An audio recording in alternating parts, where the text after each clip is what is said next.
Yeah, what can I do for you, Rod? You just tell me, what can I do for you? It's a very personal, very important thing. Hell, it's a family motto. Are you ready, Jerry? I'm ready. Just want to make sure you're ready, brother. Here it is. Show me the money. Yeah.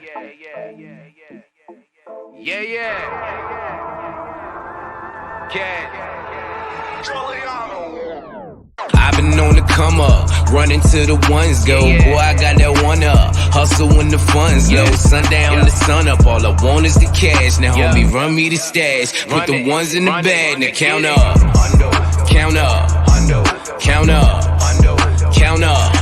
I'm talking 1 milli, 2 milli, 3 milli, 4 billy, 5 billy. I'm illy. I've been on the come up, counting money till my thumbs hurt. No Birdman, bitch, but I'm a stunner. Just watch how you run up. I keep a couple gunners. I've been grinding all winter just to flex all over summer shit. Wrist cold when I fall through. Rose go to my arm, boo. In and out of my city, but come whenever I call you. Who gon' love me more than when I'm stacking out on tour? Them hoes that made it past security, they knocking on my door. You gon' be there when they gone. Show my love by getting more. Hustle so you ain't alone. You won't leave me, that's for sure. I'm talking Benjis, Franklin's, all these hundos on my floor. I just broke a couple bands, believe me, I've been going hard. I'm tipping bottle after bottle, swerving model after model. Who won't cash? That's the motto. Spend it like I hit the lotto. Yeah, I'm loving my life. I know that I ain't shit without you. Actions speak louder than words they broke, cause they just talk about you, huh? I've been on the come up, running to the ones go. Boy, I got that one up, hustle when the funds low. Sundown the sun up, all I want is the cash. Now homie, run me the stash, put the ones in the bag. Now count up, count up, count up, count up. I'm talking 1 milli, 2 milli, 3 milli, 4 billy, 5 billy. I'm illy. Money bag after money bag, I'm the man now. Play the cards that I was dealt and I ain't need no handouts. Fresh on every set, get respect. Mama out of debt, got a new connect. We the best, homie, run the check. Wifey got a new bag, new house. You mad? We just doing us, feeling wavy. Fuck a do-rag. This that no stress flow. Bobbing on my ex. She don't love cash, kiss my ass, baby XO. Thank you for that line, Mr. West, but I'm next though. Hey, you me the sad bitch, I'm blessed, sipping XO. For the love of money, I stay fucking hungry. I parted ways with the kitchen, that just wasn't for me. Every show they love me, now I'm showing love back. They ain't taking nothing from me, so I throw a couple stacks. You win them in your town, have some fun, blow a bag. Fuck with me when I'm around, trust me, shorty, I'll be back. I've been on the come up, running to the ones go. Boy, I got that one up, hustle when the funds low. Sundown the sun up, all I want is the cash. Now homie, run me the stash, put the ones in the bag. Now count up, count up, count up, count up. I'm talking 1 milli, 2 milli, 3 milli, 4 billy, 5 billy. I'm illy.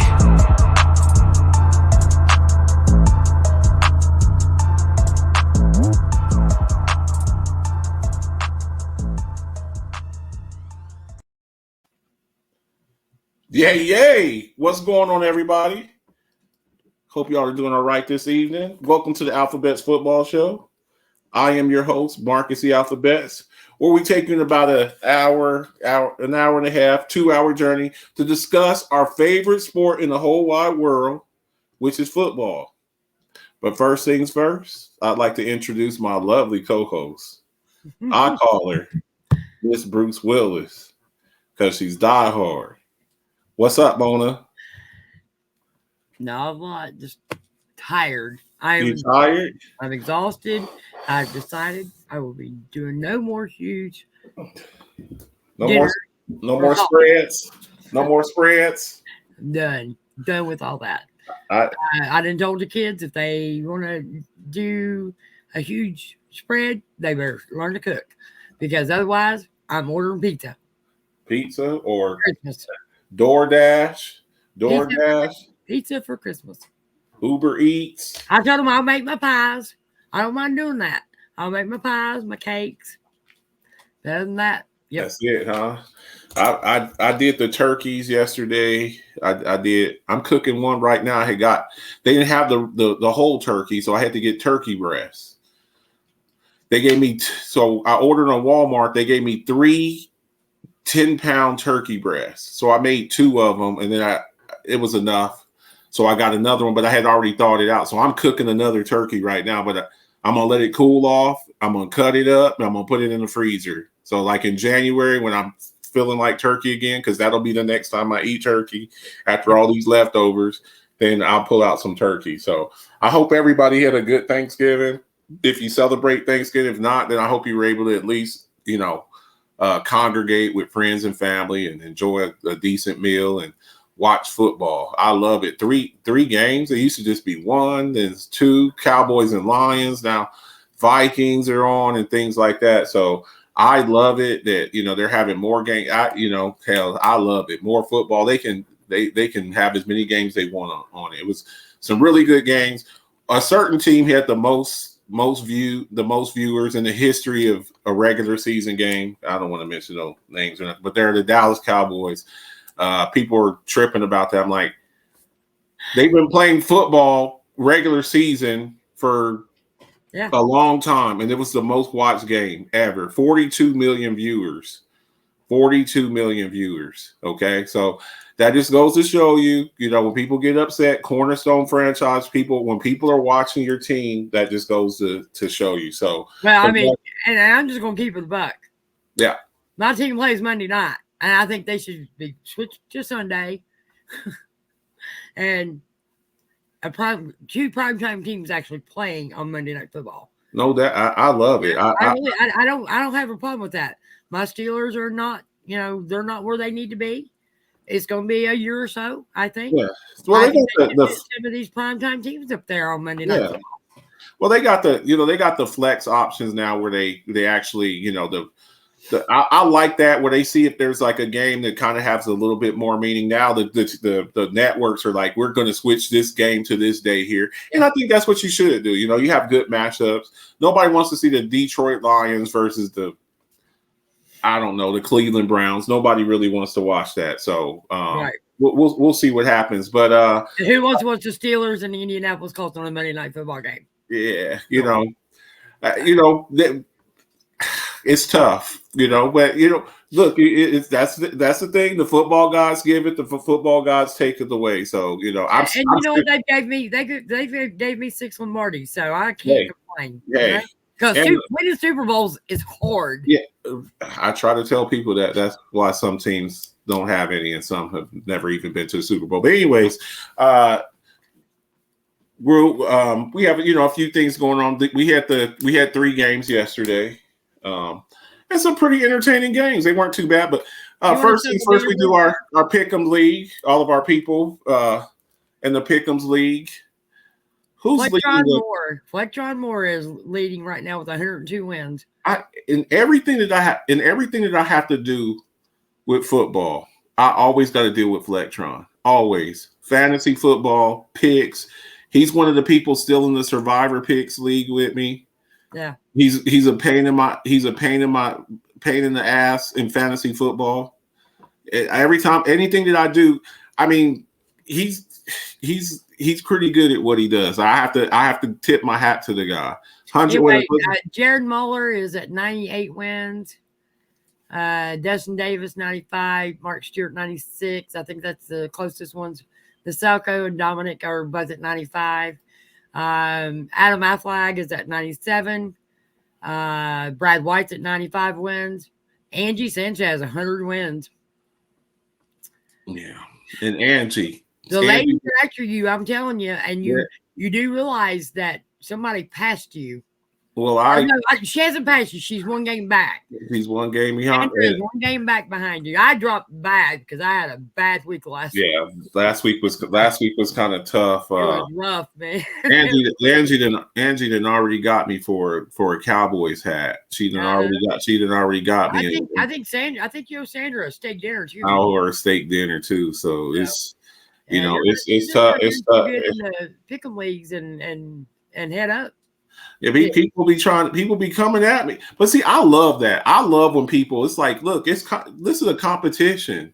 This is a competition that it's I love people. I love when people like to compete. So okay, come on, bring it. So Like I said, we had three games yesterday: Bills and Lions, Cowboys, Giants, and Patriots, Vikings. I'm gonna tell you something. I think the Detroit Lions shocked Buffalo. I think the Lions shocked them. They said that was the first back-to-back home victories in Lions Stadium since 2016. And it wasn't the Detroit Lions. It was the Buffalo Bills because they played 2 consecutive weeks there. They haven't had back-to-back home wins since 2016. Ace made sure to make sure that I know. Well, and let's just keep it back. Had they played Cleveland in Buffalo in that snowstorm, you wouldn't have been in Detroit. I'm not sure they win that game. yeah, it was pretty tough. So did anything get your attention with those games? Anything stand out to you, Mona? Did you get a chance? Yes, I tried to tell you, and you talked me right out of taking the Minnesota Vikings in that last game of the night. And I had Minnesota. I had them. I don't even think. I actually think. I think I may have actually left it. Me taking the Vikings in Buck Flair's pick in his league. Okay. I think I left it there. I don't think I changed it there. So I might have changed it. I can't remember if I did or not, but I'll have to go look. But yeah, I mean, because I would have had all 3 games right. Thursday night games. So I just thought I told you Vikings were going to be so pissed that they got beat 40-3 that they were going to take it out on the Patriots. But they won 33-20. I mean, it's not like some dominating performance. I understand that, but they played and won. They played well, and they were close to losing that game because on that last throw, it hit Nelson Aguilar right in the hand at like the 3-yard line. So it wasn't like it's not like they just went in there and blew them out. I mean, the Patriots had a lot of go in there and blow them out like y'all blew them out 40-3. But my point was, when a team gets beat that bad, usually they came out.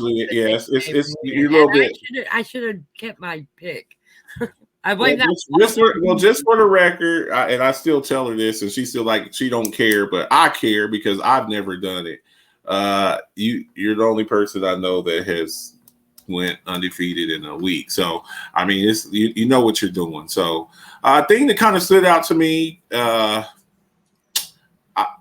with the Lions, I think the Lions are a quarterback away. I think they need a franchise quarterback, but I want to tell you something. The kid is not doing bad.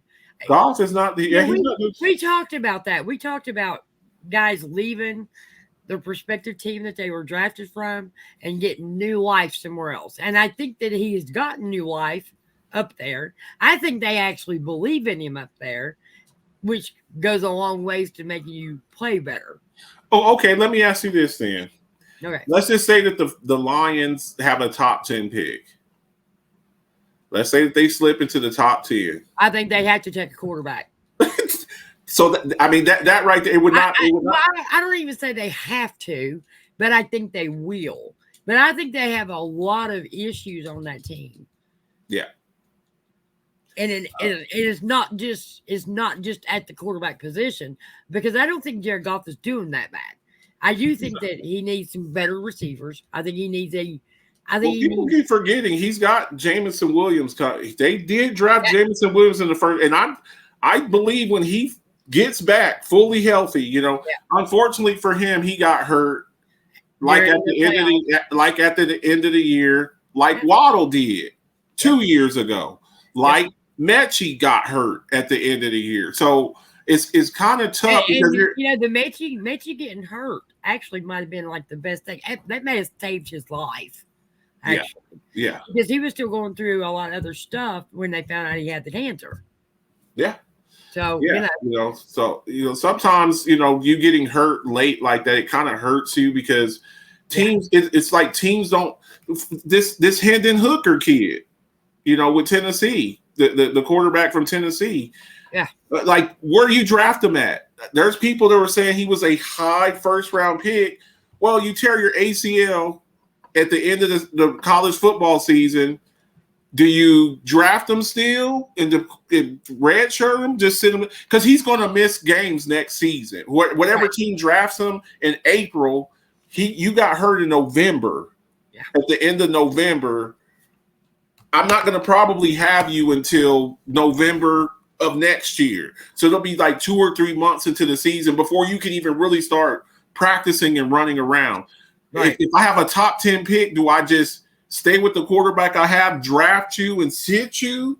Or is it a team that like maybe near the back of the first round that grabs them? So there's a lot of stuff, that needs to be figured out. But there were really close games, competitive games. All of the games were competitive. I didn't like how the Cowboys played in the first half. They were very sloppy, penalties. And I was, people were asking me, what's up with your Cowboys? And I was just like, I think also playing. I think it was that 40-3 hangover.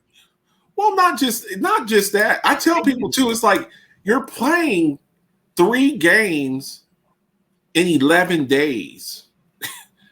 That's a lot of. I happen to know a team who played 3 games in less days, but you know what I'm saying? You play Sunday, and then you play this past Sunday, and then you play again Thursday. So you played 3 games within 15 days, something like that. That's a lot of football, and if you had like a battle, a hard fought battle. Now the good thing about it is, you win these games and you basically got a mini bye week. So now you don't play this Sunday, you don't play till next Sunday. So that's kind of nice. So if you're kind of banged up, you're able to kind of recover from that. So good games. I saw some Justin Jeff things I took away from it. Stephon Diggs is a dog. I was right about Gabriel Davis. Jared Goff is okay. Saquon Barkley's about to get paid. Tony Pollard needs to start, but he doesn't need to get a whole bunch of work because he didn't have a great game yesterday. He's not a never down back, but I also he played lights out against the Vikings. Like you said, very short weeks. Yeah. I think he played lights out against the Vikings. Yeah. And he's played against a team who plays him twice a year. So they knew what to expect. Yeah. They've been watching film on this guy. So they're going to make it a little bit less running. And I don't know that he is a workhorse back. But he's a damn good back. He's not what Zeke was when Zeke came into the league. No. But he's a really good shifty back who can get the job done. Yeah. I really think that they're going to have to make a decision about two-headed monster. I think Zeke is going to have to take a pay cut next year. If he doesn't, he's gone. You know what his salary cap hit is for next year? I have no idea. $16 million. And I don't think you're not going to get that. Not that running back now. He's not. He's going to have to. He's not that running back to make that kind of money either. Well, he's a free agent, and so I'm sure that somebody, because of what they're seeing this year, I think somebody's probably going to try to. They're going to probably overpay him. Somebody's going to probably offer him like $11-12 million. He's making like 2 or 3 now. Somebody's going to offer him at least $10 million a year. So but the good thing about it, the free agent running backs that are out there, the guys who are going to be free agents next year, Josh Jacobs, Kareem Hunt, Miles Sanders. And I'll be honest with you, I think Josh Jacobs wants out of Vegas. Yeah. There's some backs out there. Devin Singletary. And Vegas is going to really be starting over next year too, because I honestly agree with you. I think that Carr is on his way out the door. They're not going to make the playoffs this year. Nope. And they're going to get out of that contract. Contingency plan in his contract. Yeah, he's gone. Yeah, Devontae Adams is not going to be real happy. You'll see Dustin Davis. We have a little side gentleman's wage there. You'll see. We'll have this discussion. We'll have this discussion real soon when I'm taking your $50. But anyways, here's your news and notes. Look. They thought at first maybe this guy would be the starter, and he played okay last year, but they're going to roll with Kyle Allen. I thought maybe I think this is Davis Mills or something. Yeah, this is Davis Mills. I'm saying they're starting Kyle Allen. That's Davis Mills right there in the picture. But what I'm saying is it didn't show his name there. I'll be honest with you. I don't know if it's that, or if maybe he's gotten injured. Well, and part of it too is they don't really have any weapons. They drafted Mechie. I don't know if Mechie ever plays for them. They gave Brandon Cooks. They're saying he's actually doing really well. Mechie, I mean, he's not only is he fighting the knee injury, he's fighting cancer. Okay, right. Then you got Brandon Cooks, who you just paid this offseason, who thought y'all were going to trade him this offseason. You didn't trade him, so he's pissed off. He don't really want to be there. You haven't really had a number one receiver since Hopkins, and then you had Will Fuller, who was kind of a boom or bust. So for me, it's like they do have Damian Pierce. I mean, he's a nice piece on their offense. They do have their workhorse back, but they have no weapons on the perimeter. It's really hard to evaluate a quarterback when you don't have any weapons. I say that all the time. Oh, this quarterback, he sucks. He really, really sucks. That's why I say Derek Carr. I won't say he sucks, but why I'm not as impressed with him, because I'm like, he's got Devontae Adams now. All those other times, you went out, you tried to get the receiver. You went and got him the best receiver in the game, he's still losing. But this guy, he's a young quarterback out of Stanford, no wide receivers. I don't, if you go get C.J. Stroud, is that going to – if you go draft C.J. Stroud – it's not going to help your team because you don't have the weapons that he needs. Exactly. That's what I'm saying. You're looking at the quarterback. Is he a bad quarterback, or is it that he just doesn't have any weapons? And I don't know a whole lot about Kyle Allen, but I do think a career backup. I do think Mills is I think he's a good quarterback. I think he just doesn't have what he needs. Yeah, that's it. Until they get that, you can't really judge. And maybe that's what they're doing. Maybe they're just going to let Allen play, getting through the season healthy. Yeah. And maybe get him some of those weapons he needs. We'll definitely see. So he was benched. This here, I may have been wrong on Zach Wilson, Mona, and I'll say this on the show. Guys, they were asking me. I was in the chat room, like, Marcus, do you still believe in Zach Wilson?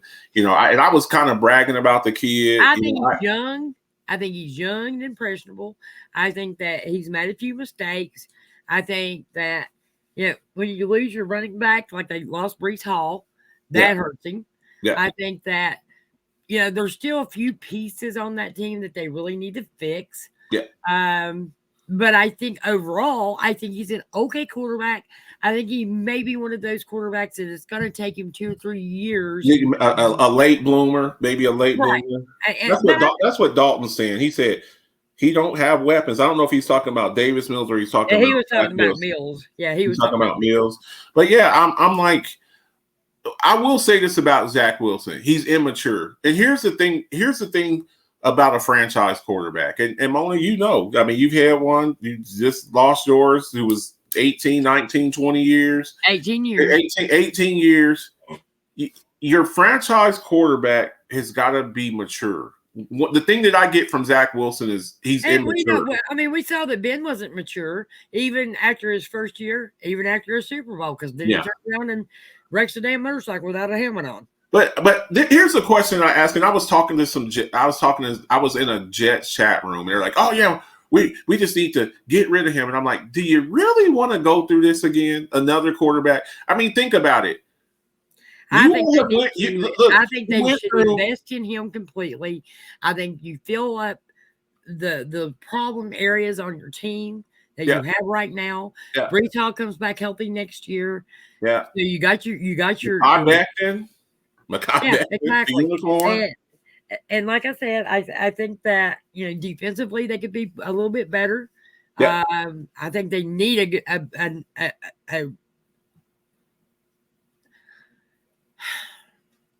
they a just little bit better edge rushing, I think, on their part. I think that I like C.J. Mosley. I like the middle of their defense. I mean, they seem to C.J. Mosley run on them. So, and their secondary. I mean, you've hit on draft picks. You hit on Sauce Gardner. You hit on Garrett. You hit on Garrett Wilson. You hit You hit on those two picks. And I also think you might have to start looking at some of your secondary coaching staff. I like solid. You had three first round picks. Yep. And you hit on all three of them. I mean, there's a lot of times teams don't. You hit on Breece Hall, you hit on Garrett Wilson, you hit on Sauce Gardner. You hit on all three of them picks. And I don't know how much you know about Joe Namath's first season. Yeah. With the Jets, Dalton, but it wasn't real pretty. Yeah. I remember. If I'm them, this is me personally, and people are just like, Marcus, you love Justin Herbert and you love Zach Wilson. I interviewed the kid. He does have some maturity issues, but I'm like, you can't. Isn't that what coaching's for? Is to kind of get it. Look, you've said some. I see the same thing with my quarterback, with my rookie quarterback. Yeah, I see some immaturity in him. Yeah. That I love this moxie. I love the way he struts out on the field. I love all that. Yeah. I love that he's got that. I know I can do this, and I'm going to do it. Yeah. I love that. But I think there's some immaturity. The last game, you know how I felt about the last game. Yeah. I told you when he had his little temper tantrum on the field and tried to throw Najee under the bus, and then the very next play he misses Najee's wide open, and you throw it, 4 yards behind Najee, and then you throw your hands up like, why the hell didn't you catch that? Well, you threw it behind his back. Yeah. Yeah. So when you have you go through these growing pains with these quarterbacks, I would like to see them, look, you're going to sit down for a little bit. Are you really a better team with Mike White? I mean, come on. I mean, look, you drafted this kid number 2 overall. You should have drafted Justin Fields, but you drafted this kid number 2 overall. Stop just drafting quarterbacks and giving up on. You just drafted a quarterback number 3. Yeah, you drafted this guy number 2. You drafted Sam Darnold number 3 in 2018. That's like 5 years ago. Yeah. 5 years ago. And now this guy was what, 2021? 2021, 3 years later, you drafted this guy number 2, and now you're talking about you're starting Mike White. You have to eventually settle down and be like, okay, this is our guy. We're going to do everything we can. You're putting a team around him. You got Breece Hall, you got Michael Carter, you got Garrett Wilson, you got you got a decent offensive line, you got Elijah Moore. You have some pieces. Get maybe another offensive lineman. You got Mekhi Becton coming back next year. Surround the kid with some stuff. Have faith in him. And stop with the every 3 or 4 years drafting a new quarterback, or you're just going to continually be in this cycle. You see what the Bills did. Josh Allen started off kind of blah. Tua started off kind of blah. Tua's he's in the MVP conversation. You put some weapons around him, put some weapons around the kid, put your arm around him, and see how things work out. Yeah. Speaking of people just giving up on people, the Broncos they gave up on Melvin Gordon. I think it was the fumbles, man. You can't, my football coach used to say to me, because I was a running back, and I had a game where I hit a couple of fumbles and against a rival, one of my high school rivals, and my coach, he was like, "Come over here and sit down." And I mean, I had a game where I had 5 touchdowns. I sound like Alan Bundy right now, but I had a really good game. And then I came out and I had a stinker. And my coach, he's like, "I know you had a good game last week, but you're killing us right now. When you're carrying the ball, you're carrying the hopes and dreams of everybody on this team. Yeah. And when you fumble the ball and you're giving the ball away, we can't have this." So I guess they're going to roll with Latavius Murray. They just cut this guy. I don't know who would want him. Buffalo Bills, maybe. I don't know. I mean, he is a workhorse back. You want to put him out there with Josh Allen and see who can fumble the most. I mean, that's it. Nobody's picked him up. Nobody's picked him up. You know how much I love Josh Allen. Nobody's picked him up. I mean, they got rid of James Robinson, and with the Jags, he got picked up. nobody wanted this. Nobody. They dropped him a few days ago, and nobody's picked him up. So maybe maybe Melvin goes to the Rams. Somebody just said. Maybe. I mean, hell, they just got rid of Darrell Henderson. They had benched Cam Akers all year, and I'm just like, I don't know. So maybe somebody. I can name one. Didn't Chad Pennington play for the Jets for a while? And you know what? Honestly, when Chad Pennington, it was Chad Pennington, right? Yeah. And he actually was doing really good for the Jets.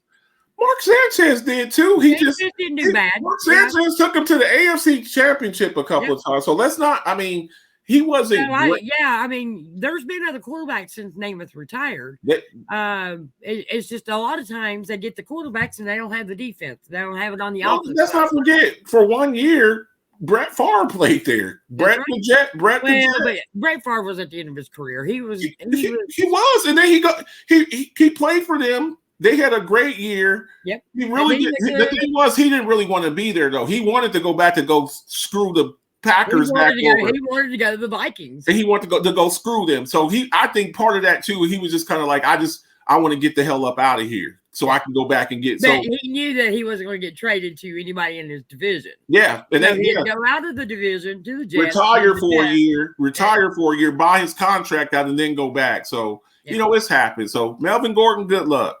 Clyde Edwards-Helaire placed on the injured reserve. I don't know. This man, he won me $100, in a bet. Rest in peace to Kellen. But they drafted him over Jonathan Taylor. But anyways, I think he's another one who's on his way out too. I think they're going to imagine looking back.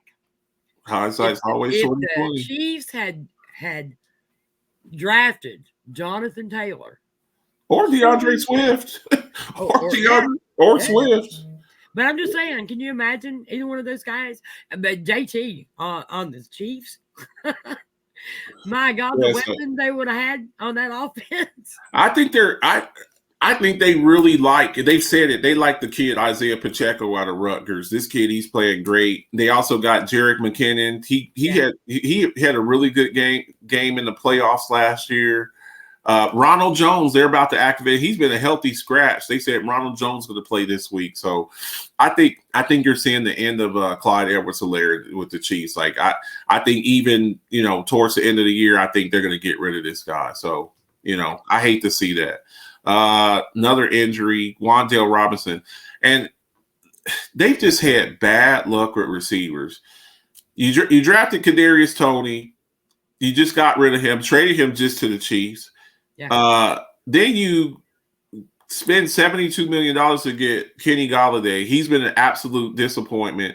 And the best receiver that you had, Rondell Robinson, he's out for the year. So they still got Darius Slayton. He had a good game against my Cowboys yesterday, but they got this offseason, the Giants really have got to make an earnest effort to get some wide receivers. Because again, we just talked about the whole Davis Mills thing about evaluating quarterbacks. Right. And I don't think that people say that Daniel Jones just sucks. I don't know if I believe that. He's just never, in my opinion, really had weapons on the outside. And it's hard to evaluate a quarterback when you don't have threats on the out. How does Aaron Rodgers look right now without Devontae Adams? He looks awful without having that safety net. That safety net. Yeah, if you don't have that safety net, how do you expect your quarterbacks to actually excel? Yeah, I think the wide receiver position is going to be that receiver. Not every quarterback can be like Lamar Jackson without number one receivers. You see what I'm saying? You gotta give them some support. So I hate to see Wan'Dale Robinson. I never wish injury on anybody. Justin Fields said he separated his shoulder partially and he's got torn ligaments. They say he might play. I hope he doesn't. They're not going anywhere. Why take the chance of ruining or letting him get hurt worse? This is your franchise quarterback. And I'm sorry, but I have to say that he is a franchise quarterback. I like this kid. I think that, let him get healthy. Put you back up in. let him get healthy, and come back next year. Have a good draft and get him a few more weapons on the outside. You made a move for Chase Claypool. Go on the draft. This is a very heavy wide receiver draft. You have a lot of salary cap space, $120+ million on the salary cap. You have a lot of draft picks. You traded away Roquan Smith. You traded away Robert Quinn. You got a lot of salary cap. You got draft gold. You went and picked up Chase Claypool. You got Cole Kmet. He's pretty good. You got David Montgomery. He's pretty good. Khalil Herbert. Put some other weapons around this kid. Let's see how it works out. Please don't play him, but they probably will because they're the Bears. And that's what the Bears do. Speaking of another guy just getting cut, this was a head scratcher. I thought y'all were going to get rid of Cam Akers. You benched Cam Akers all year. You said, he's in the doghouse. This guy's been a starter, and then you just cut him. You just cut him. So then the Jags pick him up. And I think that's a nice, 1-2 punch. Him and Travis Etienne. I think that'll be a nice 1-2 punch. So congratulations. I like Darrell Henderson. He played with Tony Pollard in college at Memphis. They were a 1-2 punch over there. So we'll see how that works out. I like to see that. So. I'm sorry. I had to put my window down. Yeah. I was cooked all day and just it was just burning up. And I sitting here, I got chill bumps and freezing, so I had to put my window down. Oh, okay. So yeah, we'll see how that works. Nice 1-2 punch. We just talked about the Jets a little bit with Zach Wilson. They're coming. We already saw they beat the. Let's not forget they beat the Bills. And in that game, Zach Wilson played a pretty damn good game. Oh, Michael Carter. They beat the Dolphins too. Yeah. So the Jets, they have some pieces. To me, they're a young, immature team. They're a young, immature team, and I think they're like really one more really good draft away from really having the type of team that they. Hey, good to see you.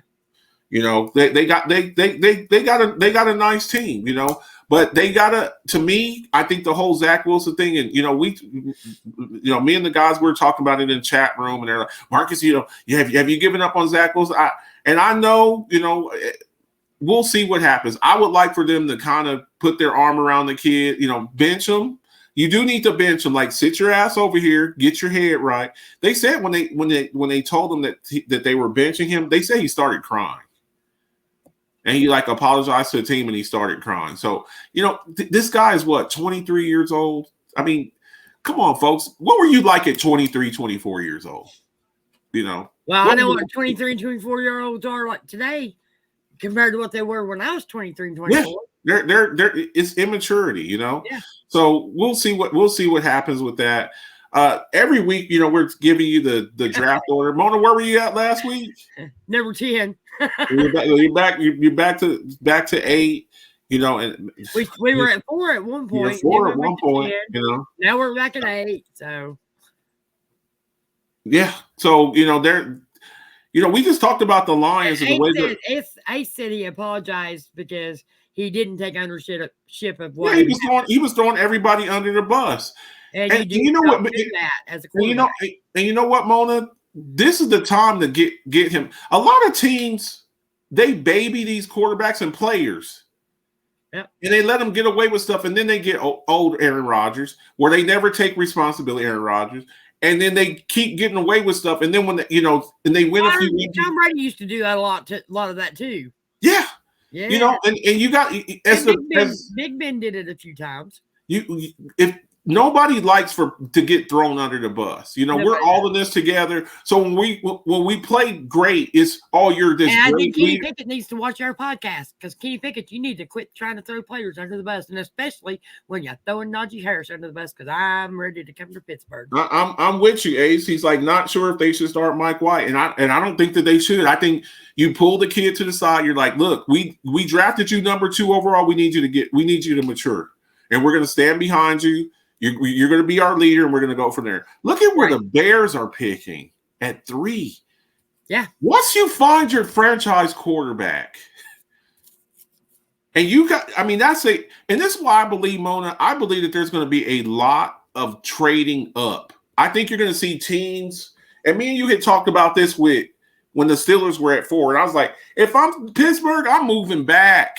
Moving back. I'll move back to 70. We don't need that franchise quarterback because, I think they really believe in what Kenny Pickett. So teams are going to be moving up. They're going to be moving. I mean, think of who the guys were. But I don't know, if we did have a high pick, I don't know if we would actually move back if there is a great offensive lineman available at that point. We're not going to move back. We're going to go ahead and get him. But here's the thing about it, Mona.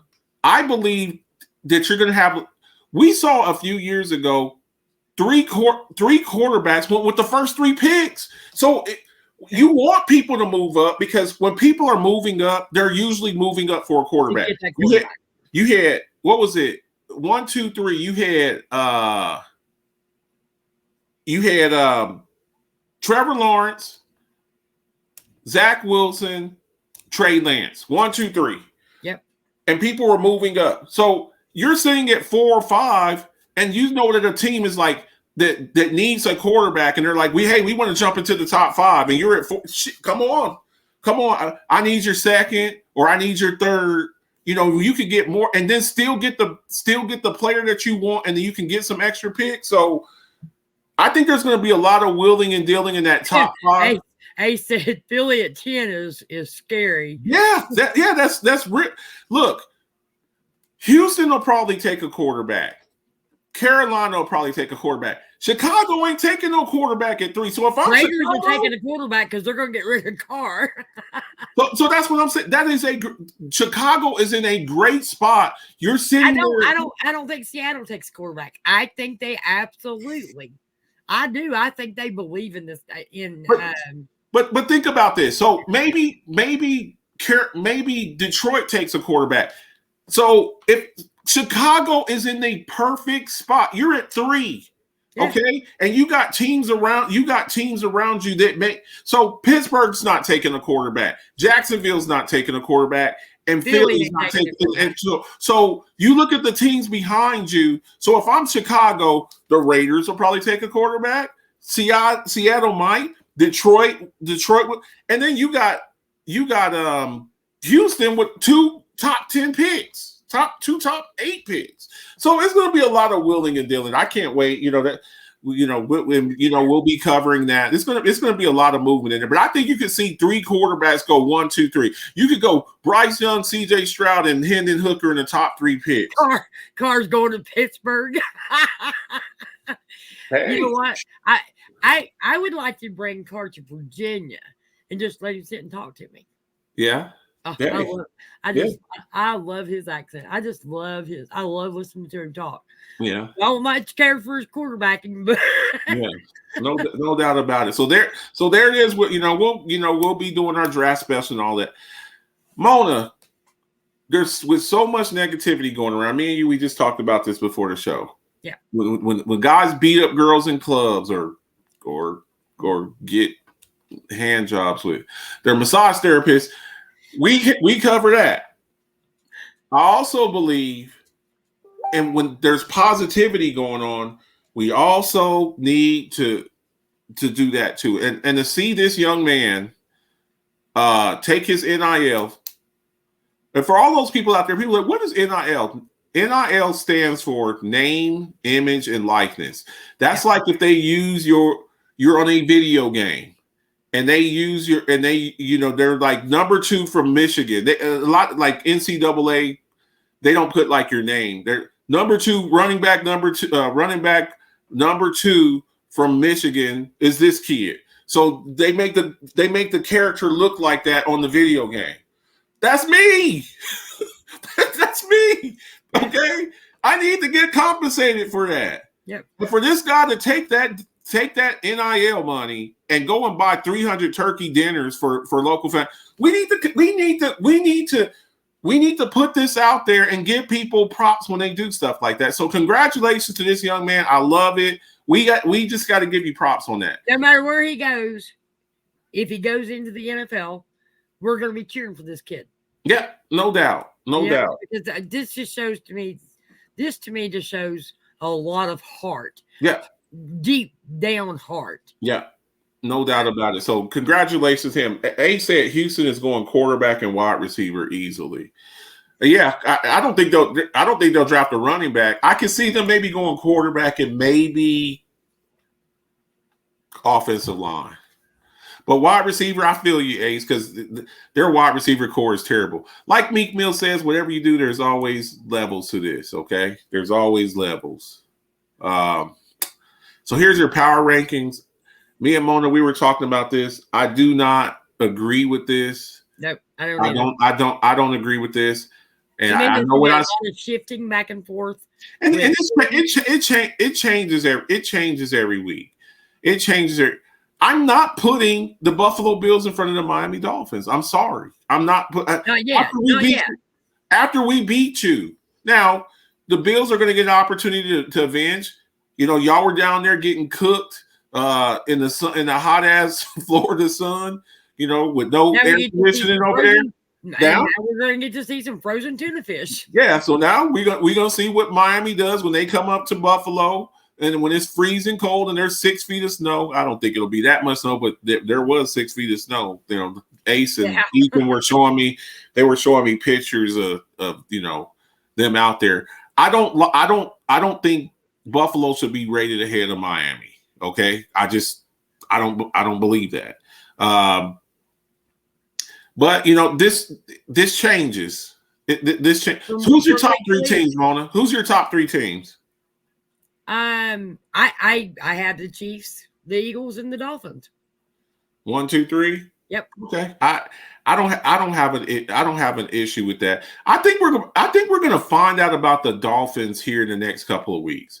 I'm still not sold on the Dolphins yet because they're like, well, you know, I'm going back and forth with Jay, and he's like, well, you know, they're undefeated with 2. As of right now, up to this date, week 12 coming up, I have the Chiefs, the Eagles, and the Dolphins. Yeah. I mean, I just do. We'll see what happens. I don't think this power ranking, even mine, I don't think it'll remain the same by the end of the season. I just don't. Dave says that Miami versus Bills game might be flexed to Sunday night in a few weeks. It probably will. That's going to be a huge game. We were just talking about the flexing of games. Ace. Yeah. You know, my Steelers, who I dearly love, play Monday night. I think they should flex somebody a better game to the Monday night game and move us back to Sunday. But they're not going to do that. But I think they should. I think they should put us to a late, 4:25 game or something. Yeah. On Sunday. I do not think that Steelers and the Colts need to be playing on Monday Night Football. I just don't. And I'll tell you something too. I think San Francisco's. I think they're rated way too low. I do too. San Francisco scares me, and the Christian McCaffrey trade has done nothing but wonders for that team. Christian McCaffrey with them, that was just a perfect move. Yeah. They can run the ball. And I've always thought Jimmy G was the middle of a road type quarterback. You got an awesome run game with McCaffrey and Elijah Mitchell. You got a top tight end. I don't think he's the best tight end. Me and you, we've gone back and forth with this. But Kittle's still a good ass tight end. I think he's a number 2. I think he's definitely a number 2 tight end. I think Mark Andrews has moved up a little bit in front of him. But they both have the same issue. They both have injury issues. Yeah. They both have injury issues. Yeah. And I think if you look at the numbers, Kittle is better.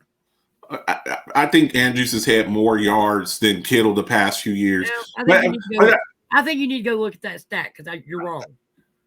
Mark Andrews has more receiving yards than I do because I play fantasy football. And everybody, you know who the second tight end off the board is? Mark Andrews. And then the reason why it's not a talent issue. We've never questioned Kittle's talent. He just had 2 touchdowns the other day. And when he's fully healthy, the dude plays with such reckless abandon. When he gets the ball, he turns into a fullback. He looks for contact. I know. I love the guy. Kelsey doesn't look for that contact. No, Kelsey's contact. Kelsey's silky smooth. He's a real smooth route runner, but so I would take Kittle over Andrews. We take Kittle over, and part of it too is with Andrews, he's basically the Ravens' number one receiver. That's the reason why, because they don't have receivers. There's only so many touches to go around. So you got Christian McCaffrey, you got Elijah Mitchell, you got Deebo Samuel, you got Brandon Ayuk. With Kittle in there, okay, you're like the fourth option on that team. Well, but he's also Garoppolo's security blanket.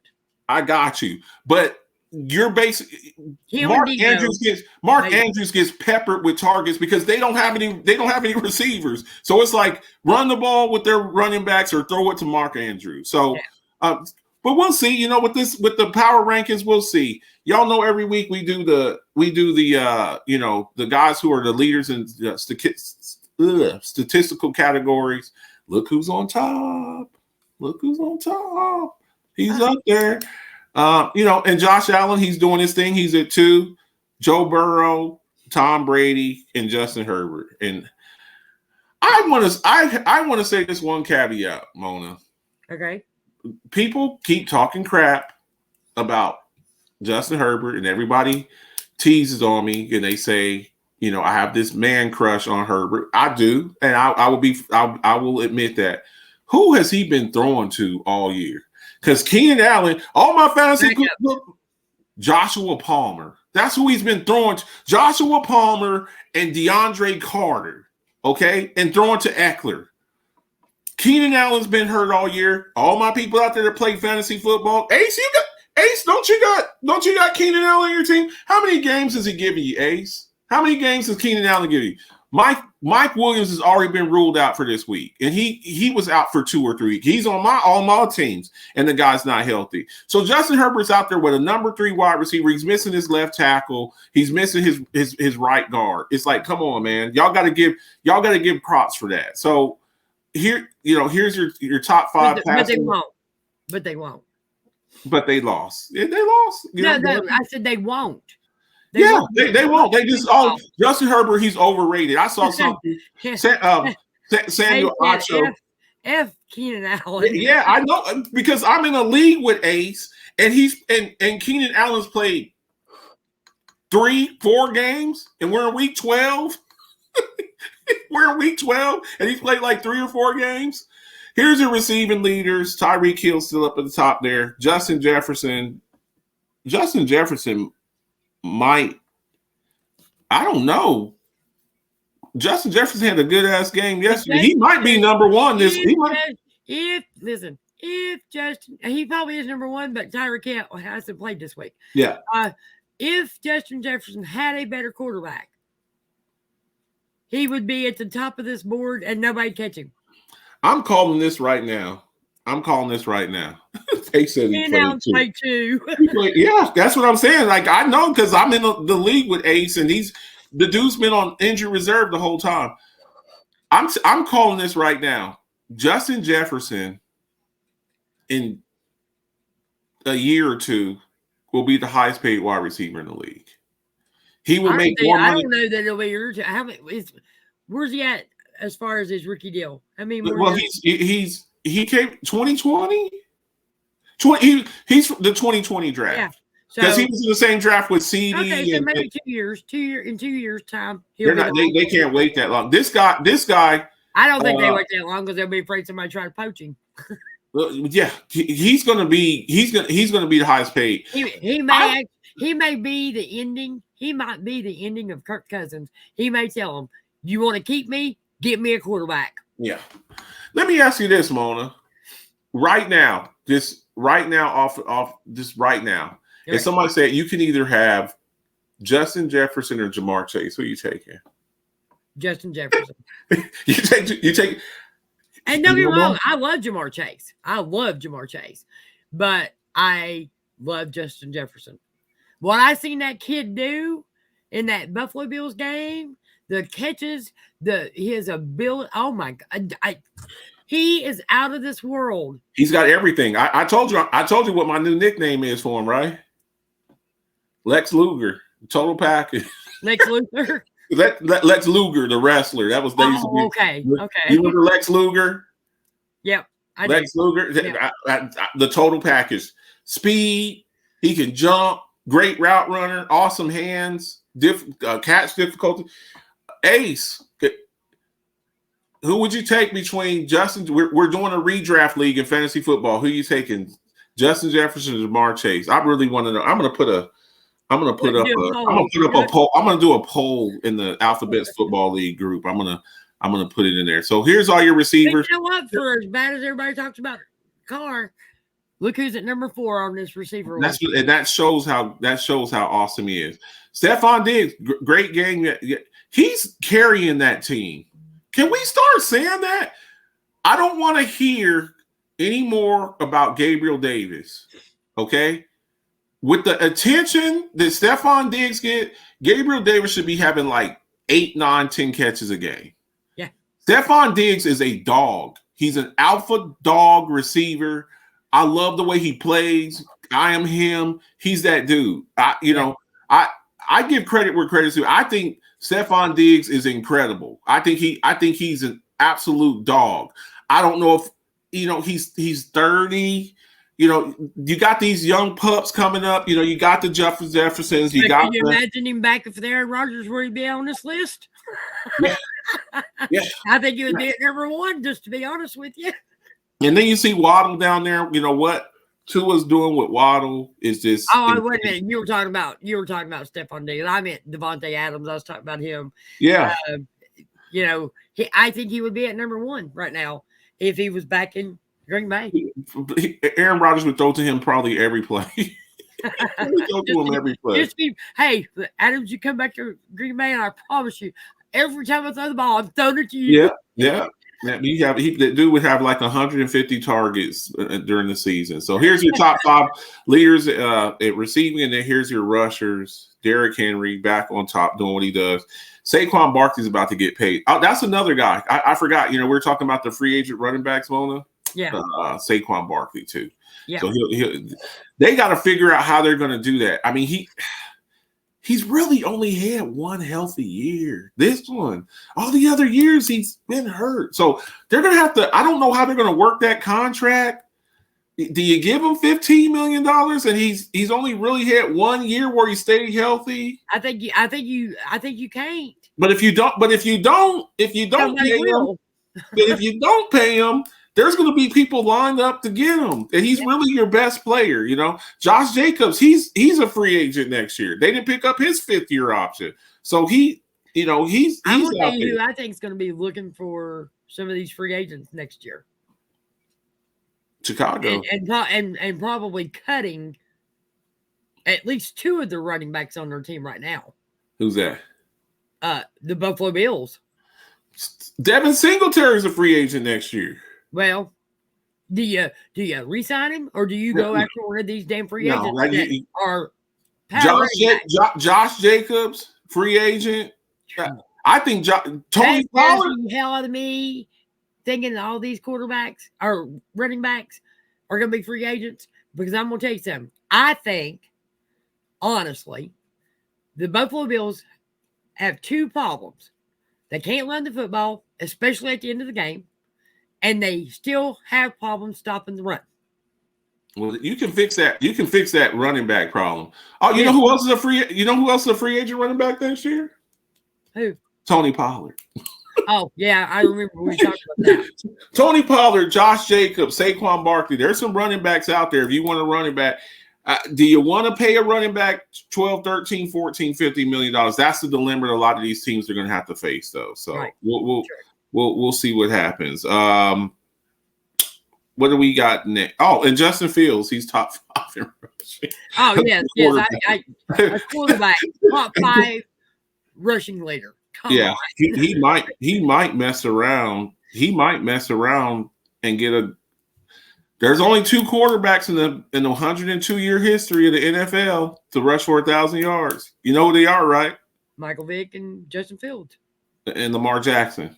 Oh yeah, okay. So there's 3. He hasn't done it yet, but he might be in that club here. I Depending on this shoulder, depending on this shoulder depending injury on his too. shoulder, Depending on this depending shoulder on his injury. shoulder, right? Yeah. So we'll see. And here's your sack leaders because my And although this has changed because Parsons had 2 sacks. Yeah, but these other guys haven't played. I don't think did Judon have any sacks last night? I don't know if Matthew Judon had any sacks. I have to look and see. Anybody out Dalton, do me a favor and look and see did Judon have any sacks last night because they played yesterday. So Matthew Judon, so he would be up there, but Michael's at 12 now, and we talk about all the offensive stats, but my co-host, she really likes defensive players, so I go looking for these because she kind of likes that. So here's your sack leaders, and then the Cowboys are leading the league in sacks, and they're on pace. Me and Mona, we sat down and researched this. They are on pace. If they can get 4.2 sacks per game, which they're averaging doing, they're on that pace. They continue with 4.2 sacks per game. They will break the 1985 Bears record of 74 sacks in the season. So there is some history at stake. And then with that extra game, that 17th game, we'll see. We'll see how it goes. I think Micah Parsons is up there for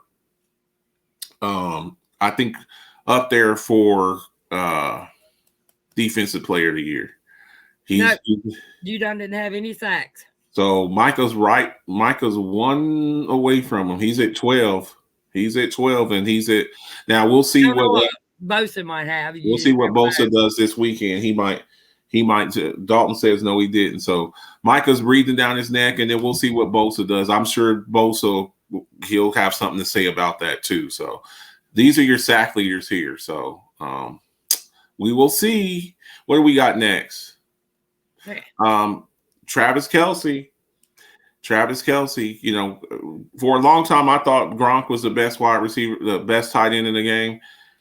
And I will say this, just like with Barry Sanders and Emmitt Smith, it helps when the guy who you're competing against just up and retires. Because I think if Gronk were still playing, I don't know if he breaks this record. Gronk. Well, and the thing is if Gronk was playing with Gronk wasn't playing at the level that he played when he was in New England. But he was still playing pretty good. He's still playing pretty good. You don't think if he was playing with the Bucs, his body's going to break down. Yeah. And Travis Kelce looks pretty healthy, stays pretty healthy, and still has quite a few more years to play. And you know what, Mona? They're both the same age. I don't know. I always thought that Gronk was older than him. They're the exact. I think they're both 32. They're both 32 years old. Oh, I don't know. No, they are. No, I wouldn't. I always thought that Gronk was older than him. They're not. He's not. They're the exact same age. And the thing is, when Kelce came in the league, they used to call him Baby Gronk. June, good to see ya. What's going on? What's up, June? I always thought that Gronk was older than him, and he's not. And when Kelce came into the league, they used to call him Baby Gronk, which pissed him off. He's like, I mean, what man wants to be called baby something, You're Baby Gronk. No, dude, I'm not his. I'm his equal. Don't call me Baby Gronk. So, now he's bypassed him. So yeah. So, Gronk did so much blocking for Brady. His body's wrecked. Yeah. That's what June. They're both the same age. They're both 32 years old. So, but you see. Everybody doesn't age the same. Right. And you'll find that out when you go back to your high school reunions. Just go to one of your high school reunions and you'll see. You will see. I tell people all the time about Cam Newton. Cam Newton's 32 years old. And then you look at a guy like, you look at some of these older quarterbacks, and it's like Cam Newton's done. He's done. Like his body's just like shot. He's done. Or you see a guy like Frank Gore still playing, and you see other running backs, they get a guy like Terrell Davis, who's in the Hall of Fame. I think he was done by the time he was like 28. So look at Kelce here. He's most career receiving yards by a tight end. I mean, when you start talking about that, now you're moving up into the upper echelons of, that's Hall of Fame. That's Hall of Fame territory. Because now you're talking about Tony Gonzalez, Shannon Sharp, guys like that, So to move up into that, and he's not done. It's not, it'd be one thing. It's like, well, this is his last year. He looks like he could play another. All right, June, let me make you feel better. In 2027 will be my 40-year reunion. Yeah, you know what I'm saying. When you go up in there, I'm in 2012. I went to my 20th reunion. I didn't get to go to my 10th. I didn't get to go to my 10th because I was in Afghanistan. Is Kelsey a top 5 tight end all time? Yes. Absolutely. Yes. Absolutely. Yes. He got, and I, a lot of times when people like what, three hat tricks this year. The 3 games. guy has 100-yard games like a receiver. Yes, I think when it's all said and done, I think we have another couple of tight ends that are going to go in the next couple of years. Jason Witten, Antonio Gates, they're not in yet. I think I know Tony Gonzalez just got in a little while ago, but I think you see a guy like I think you see a guy like Jason Witten make it. I think you see a guy like Antonio Gates make it too. They're not in yet, but I think they'll be the next guys, the next tight ends to make it. So, okay. What do we have here? Most receiving yards in the first 3 seasons. We were talking about how Justin Jefferson then broke their records. And he broke the Vikings record too because Randy Moss. This is still just week 12. Yeah. And they're the Vikings are what? 8-2, 8-3, 8-2, 8-3, something like that. I mean, they June. That compliment did not go unnoticed. You still look great, Mo. So congratulations to Justin. I feel really good for 53. I will tell you, I feel really good for 53. Yeah. I'm proud of my age. I've been through a lot, and I try to take care of myself. Not always, but you came out on the other side of it. You came out right, and I wake up in the mornings. That's the main thing. Yeah. So those are the guys, and like Mona said, I mean, it's week 12. I mean, he still got some more. I mean, he put on a show. He put on a show.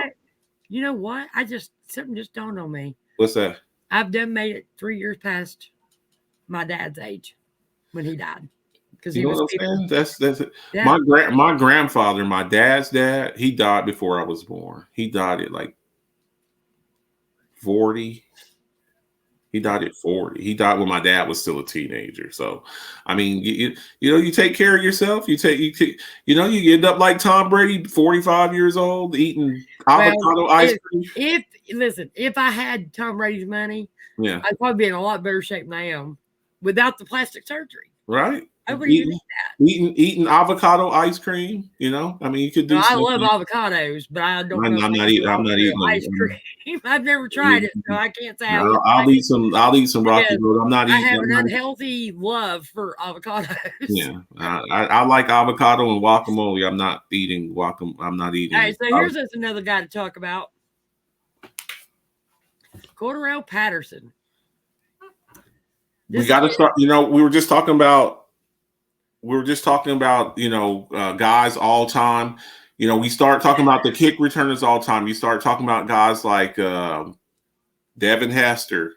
You start talking about guys, guys like that. And you got to put this guy up there, Brian Westbrook. You got to start putting. He's broke the and he's not done. Yeah, he's not. And they use him at running back. They use him at wide receiver. Mona put together she put a little video together to give this dude some respect. Let's see that video, Mona. Oh, you don't want to wait till we get to the. No, let's see it now. We'll do that, and then we'll do the bottle. All right. So I need to. My throat's kind of dry. There you go. There you go. And we could actually talk about this. I mean, this is all 9 of his. This is his first one here, his rookie year. Yep, this is his first one, his rookie year. And you see all the traits, coming out of Tennessee. I believe that year that the Vikings had 3 first-round picks. I think they had Xavier Rhodes. And he was playing when Adrian Peterson was with them. So yeah. And I think he played when Brett Favre was there too. I think he was there when Brett Favre was the quarterback. Yeah, I think he might have been. Brett Favre, the This Christian. guy, I mean, just watch his moves. Just watch. This is a big man. He's a big man, and he's a big man. He's like 6'2". He's fast. I mean, this guy is fast. Yeah. You know, he's got that long speed. If he gets into the open fields, he's out of there. He's gonna hit his head on the goalpost. So you know, he's been to a few places. What did we say? Vikings, Bears, and Falcons. And Vikings, Bears, and Falcons. You know, this was here his. You know, well, you saw his first one there, his rookie season. But you know, Patriots too. I forgot he paid for the Patriots too. That's when they start playing him at running back. Because you notice, you know, he's got that 84 number. That's usually a wide receiver number. They were lining him up in the backfield. Then I think that's when you start seeing the stuff like with Deebo Samuel, like because the guy is such a big physical. Look at this. I mean, just look at that. I mean, he just ran away from everybody. You see that long speed. I think this is still with the Vikings. I mean, you look at that's like 6 yards. That's like 105, 106 yard return. Yeah, I think he was like maybe 1 foot away from the outside line of the. Maybe that was his 100 maybe that's his 109 yarder there. But I mean, this guy he's been New England. He's been doing this for a minute. It's not. Do you know how hard it is to return kicks?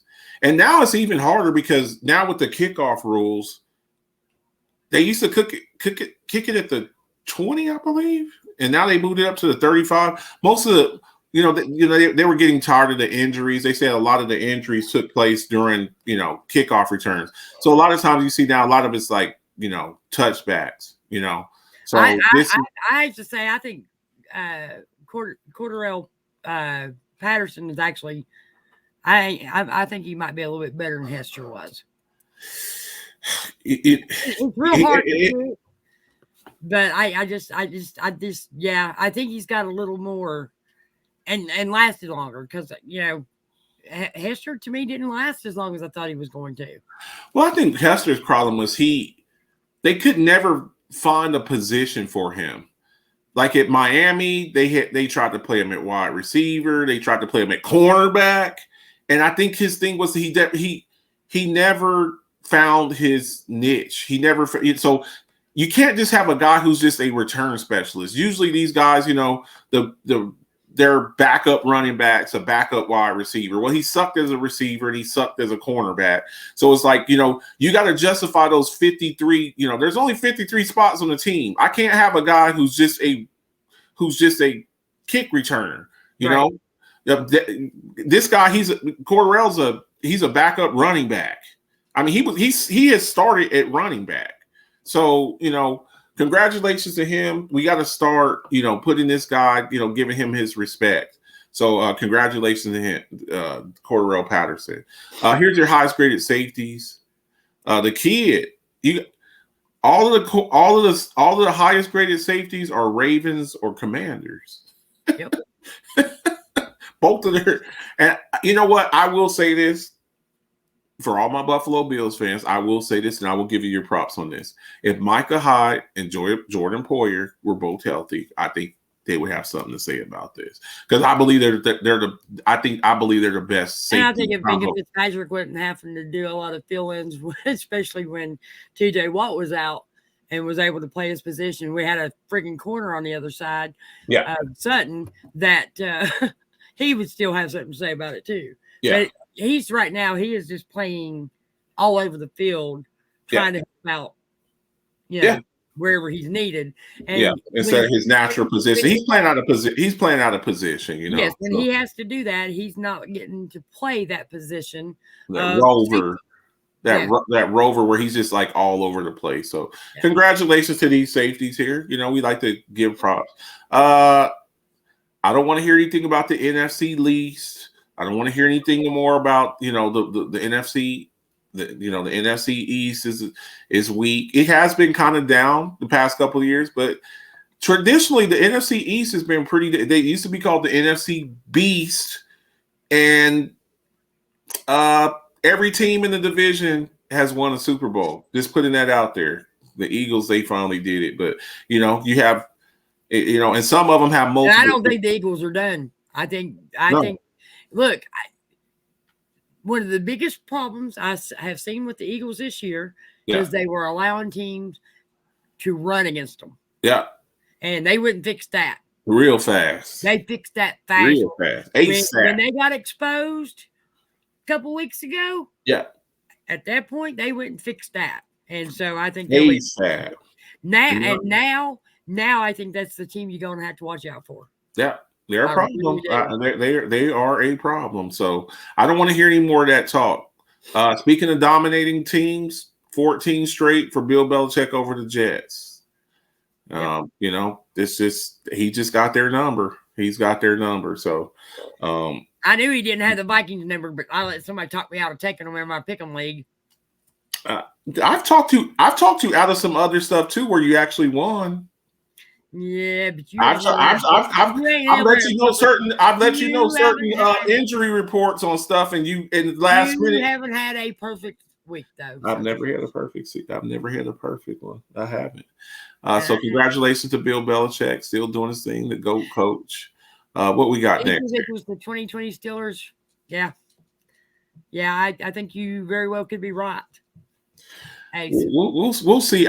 You're talking about that Ace, you were talking about that Dolphins and that Dolphins and Bills game that's coming up in a couple of weeks.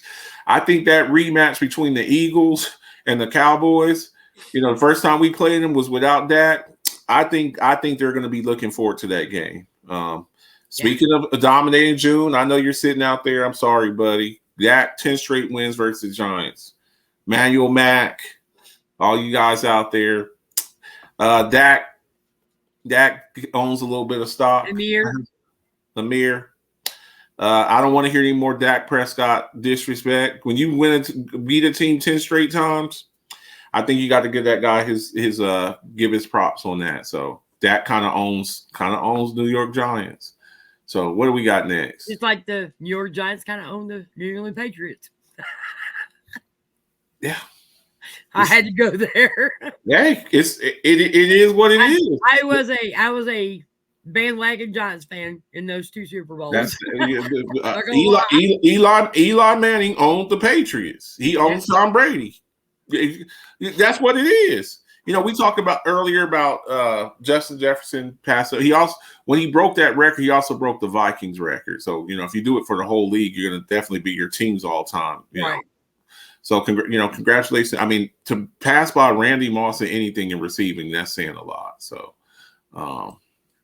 by the way, that's a photo because we both know that they did play at the same time. So, everybody, how do you have Justin Jefferson next to Randy Moss? That is photo crop. Okay, let's keep it together. Stephon Diggs, I just talked about him a little while ago. Got to tip your hat to this guy, man. You really do. You just got to tip your hat to him. Dog. Because this guy is double teamed a lot and still getting his yards. Yeah. So he's doing, we saw the catch, that catch that Justin Jefferson made a couple of weeks ago against Stephon Diggs had a nice catch too. Yep. He had a nice catch, a nice one-handed catch. CeeDee Lamb, he had a good one yesterday too. But I mean, the guy, I saw that one too. That's pretty awesome too. He had a really nice one-hander. So, he's one of the best in the league. Mona, give me some Diginos. Okay. As older fans will remember who Ferguson is, of course, because I can remember this guy playing. And just when he was on the field, you had to know where he was at. I mean, you always had to know. This kid, when he was 9 years old, had open heart surgery. He played 10 seasons with the Jets, made 160 consecutive starts, played 10,707 out of 10,708 snaps. He only missed one snap where Darrelle Revis was subbed in for him on offense. And I think he actually got hurt. And they had he didn't want to come out of the game, but you have, when you get hurt and they have to call a timeout, you have to leave the game for at least one play. So they took him out and they put Darrell Revis in, and the very next play he was right back in there. I mean, you got to give this guy his props. And trust me, players who had to play against him, they knew exactly who he was. So, next fun fact: the Chicago Bears are the first team in NFL history with 5 consecutive games of 225 plus rushing yards. Of course, you have to give a lot of that to their quarterback, since he's 5th on the rushing leaders list. I just think it's amazing. I think it's amazing. Although I have said it and I'll say it again. When you have a quarterback who is out there running like a running back on the field, who is not structured bodily like a running back, you're going to see these guys start getting hurt, which is the case with him now because he's got a separated shoulder. It's not on his throwing arm, so we don't know. He says he's going to play. If I'm the Chicago Bears head coach, I'm not allowing him to play. This is my franchise quarterback going forward. You bench him, let him get 100% healthy. You're not going to the playoffs this year, so why take the chance of letting him get injured worse? So that's just my opinion.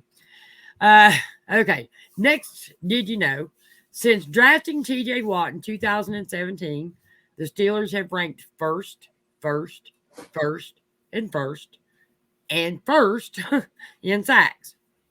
Since week 2 of this season, with Watt out of the lineup, the Steelers ranked 32nd in sacks.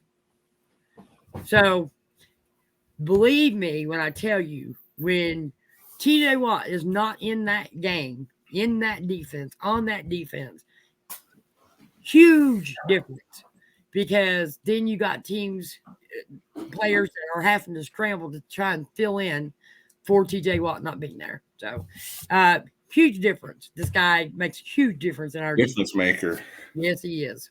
Absolutely. Game wrecker. Yep. So, now, we will do our Rocky Bladder Tough Guy Award, and then we'll do our picks. I got to bring that sheet up, too, because I usually have that set up, and I forgot to do it today or tonight. So, anyway. So, our offensive players of the week pretty much go with, who is it, the PFF? Or did you get these from NFL? Those are the NFL. Those actually come out from the NFL. All right, so our AFC offensive player of the week is none other than Travis Kelce. 3 receiving touchdowns, 115 yards on 6 receptions, and I have a little bit of video there for you to play. Let's go ahead and play that. Boom. Travis Kelce. We were talking earlier about Kittle. Yeah. This guy, he's a little bit. I think he's a little bit smoother. He can be physical, but he's very slippery. For a man hit for he's 200, nowhere near as physical as what George Kittle is. No, he's not. He's not. He didn't even get touched on this play. He's just like quick. He's doing the Deion shuffle. he's high, and then he does the LaDainian Tomlinson finger roll. Yeah, finger roll. Yeah. Then you see, like right here. Look at this. This is a 260-pound man. Yeah.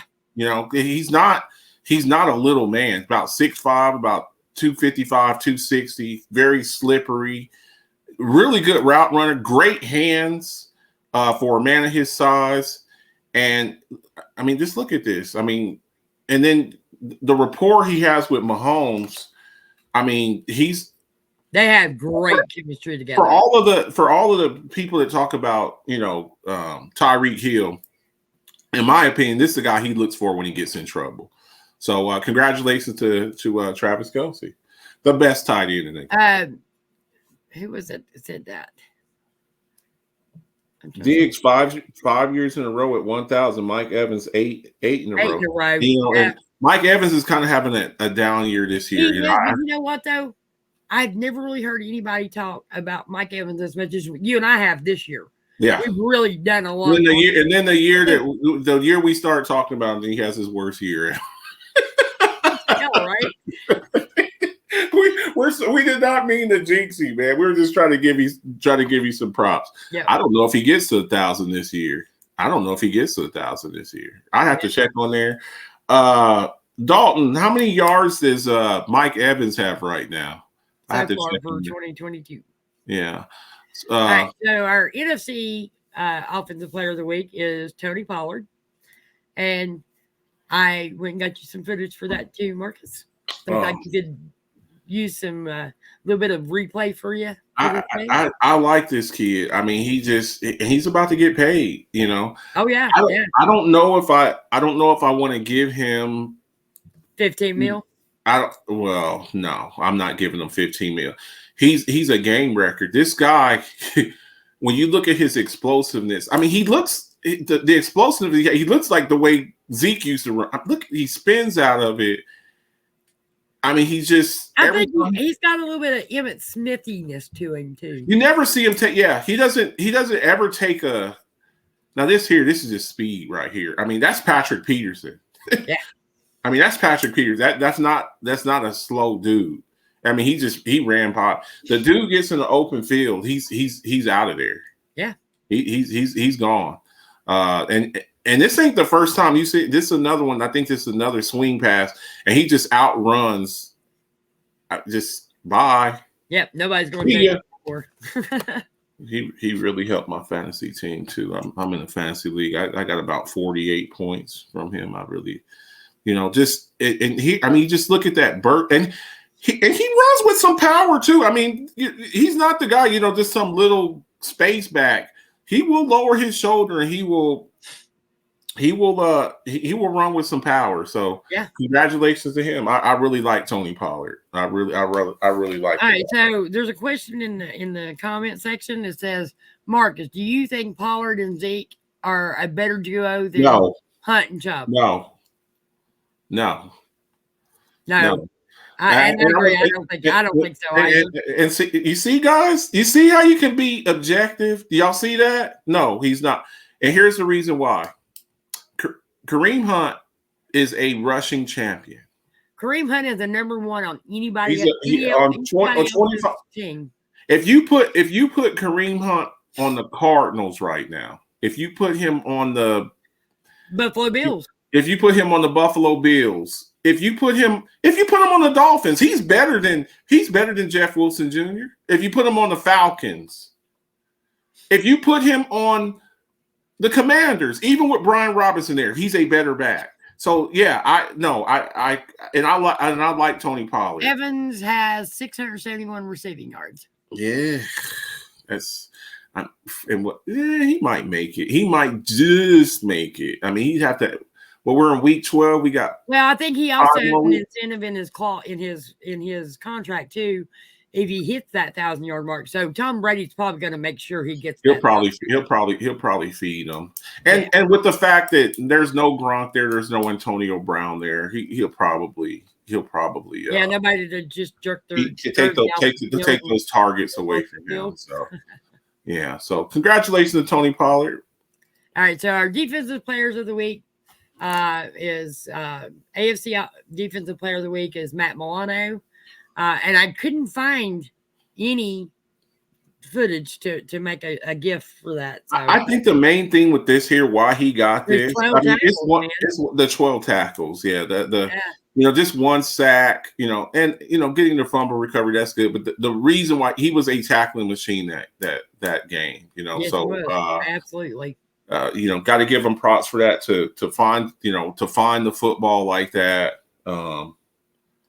That's pretty awesome. Our NFC Defensive Player of the Week is the kid, Aiden Hutchinson.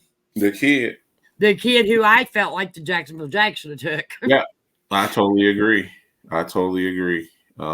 Yes, he is a disruptor. I don't think that he'll win I think Sauce has got it locked up. I think Sauce has got it hands down, but yeah, I think he definitely deserves it. And I think if the Lions, we talked about where they were at in the draft. Do you go? Are you here? And here's the question, Mona: Are you sold on Jared Goff? That's the first question. If you are sold on Jared Goff, you're like, we can win some game with Jared Goff. Now you're talking about I can go get the best pass rusher available and put him on the other side of Aiden Hutchinson. And I really think that's what they need. I really think that's what they need. If you go, you look at that kid. That is it. Will Anderson, the kid from Alabama, the edge rusher. You put him on the other side of this guy.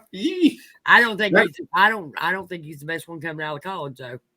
You don't think he's the best pass rusher? And don't get me wrong, I love him because he's a Tide, but I just don't think he's the best. I'm gonna tell you something. That kid in Georgia.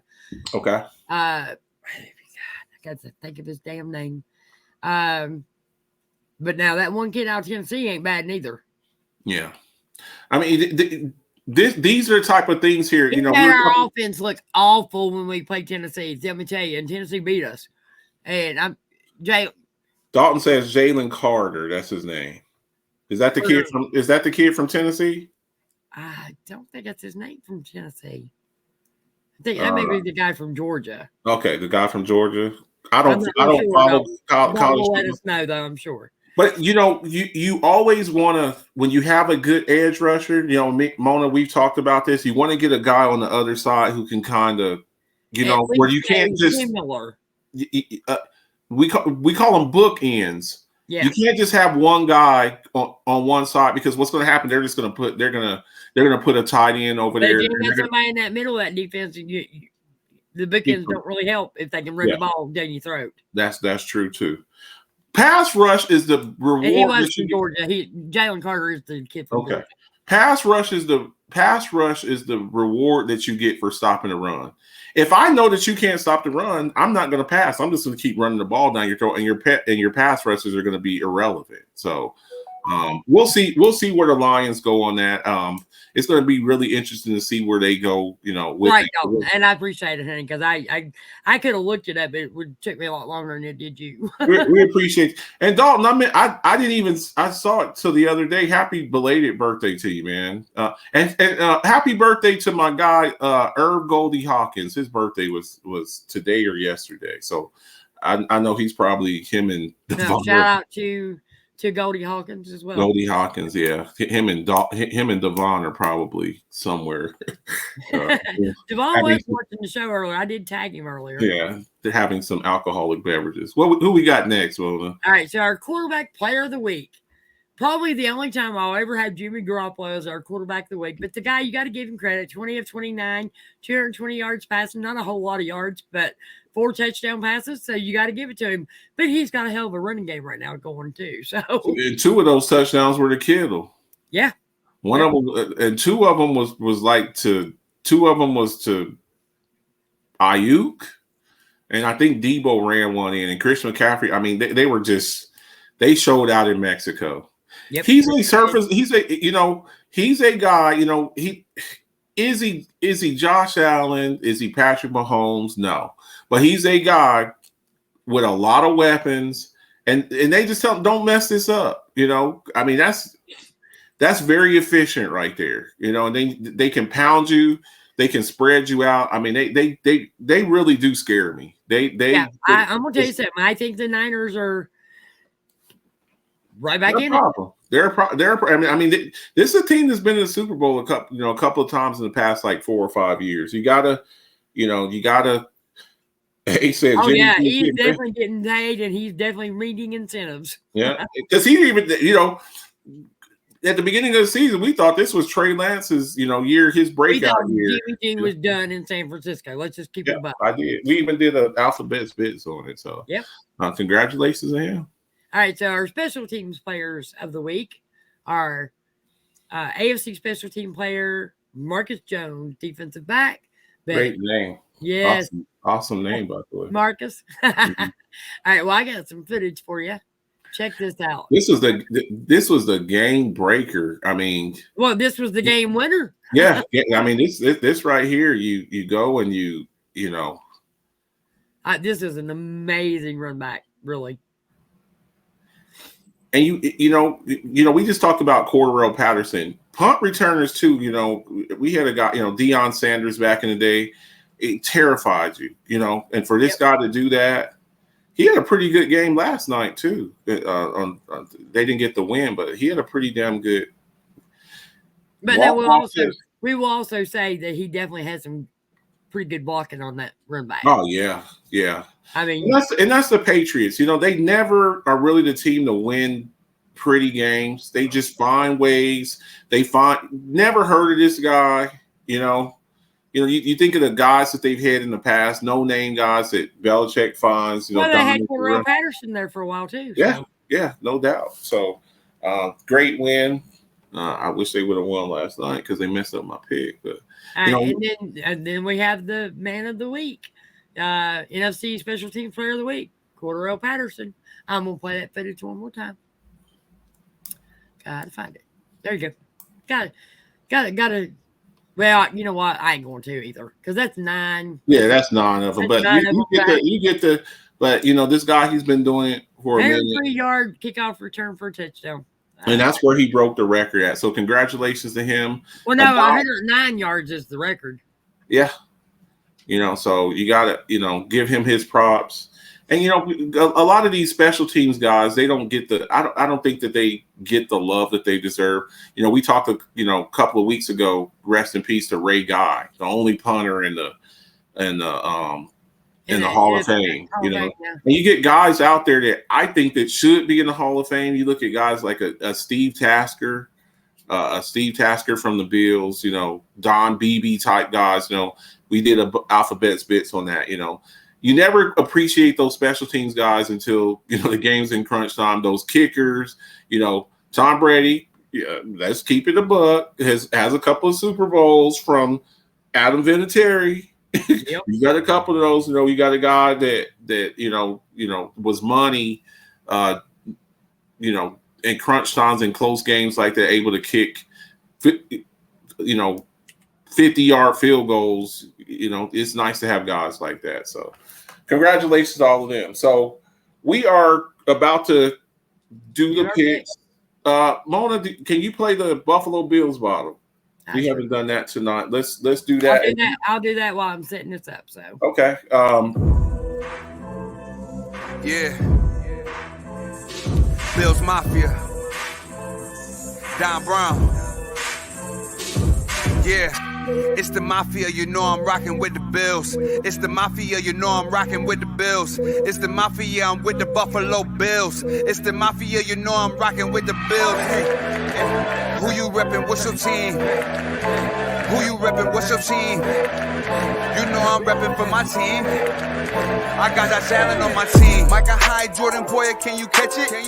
Trade day is like a mask, you not catching anything. Matt Milano making plays, we not scared of any team. Best in the AFC, all the praise of Brandon Bean. You hear Sean McDermott clapping while I'm snapping? Jerry Hughes will get the sack soon as you snap it. Andre Roberts running back, ain't no just backing. Mafia, we on a ride and we got traction. We got Beasley, we got Diggs. McKenzie make you miss. Dawson Knox with the stiff arm, treat opponents just like his. Feliciano, Deion Dawkins block defenders like the Finns. Hey, it's the Mafia. I said no one on top of us. I said no one is blocking us on top of our division, so it's clear that it's no stopping us. Google best team in the league and we popping up. Hey, who you reppin'? What's your team? Who you reppin'? What's your team? I'm reppin' for my team. I got the salad on my team. It's the Mafia, I'm rocking with the Bills. A said, yeah, Tyler Bass has been busting ass the past 2 weeks. I go, I know. He got me 20 points versus Ethan and helped me beat Ethan in fantasy. Oh, man. All right, hold on one second. Did you know Buffalo is the only team to win? I've told Mona that earlier, Ace. Buffalo's the only team to win 2 games in a row at Ford Field since 2016, and they don't play at Ford Field. That's pretty bad. That's pretty. And the only reason y'all were able to get that record because y'all got to play in Ford Field 2 weeks in a row because of that whole snow thing. But I think that speaks to the ineptitude of the Detroit Lions. The Detroit Lions, they could mess up a glass of ice water. They really could. They could really mess up a glass of ice water. So we're about to do our picks here. We just showed you the standings for the picks. And you can get your picks in the comment section. And Marcus can read them off because I'm.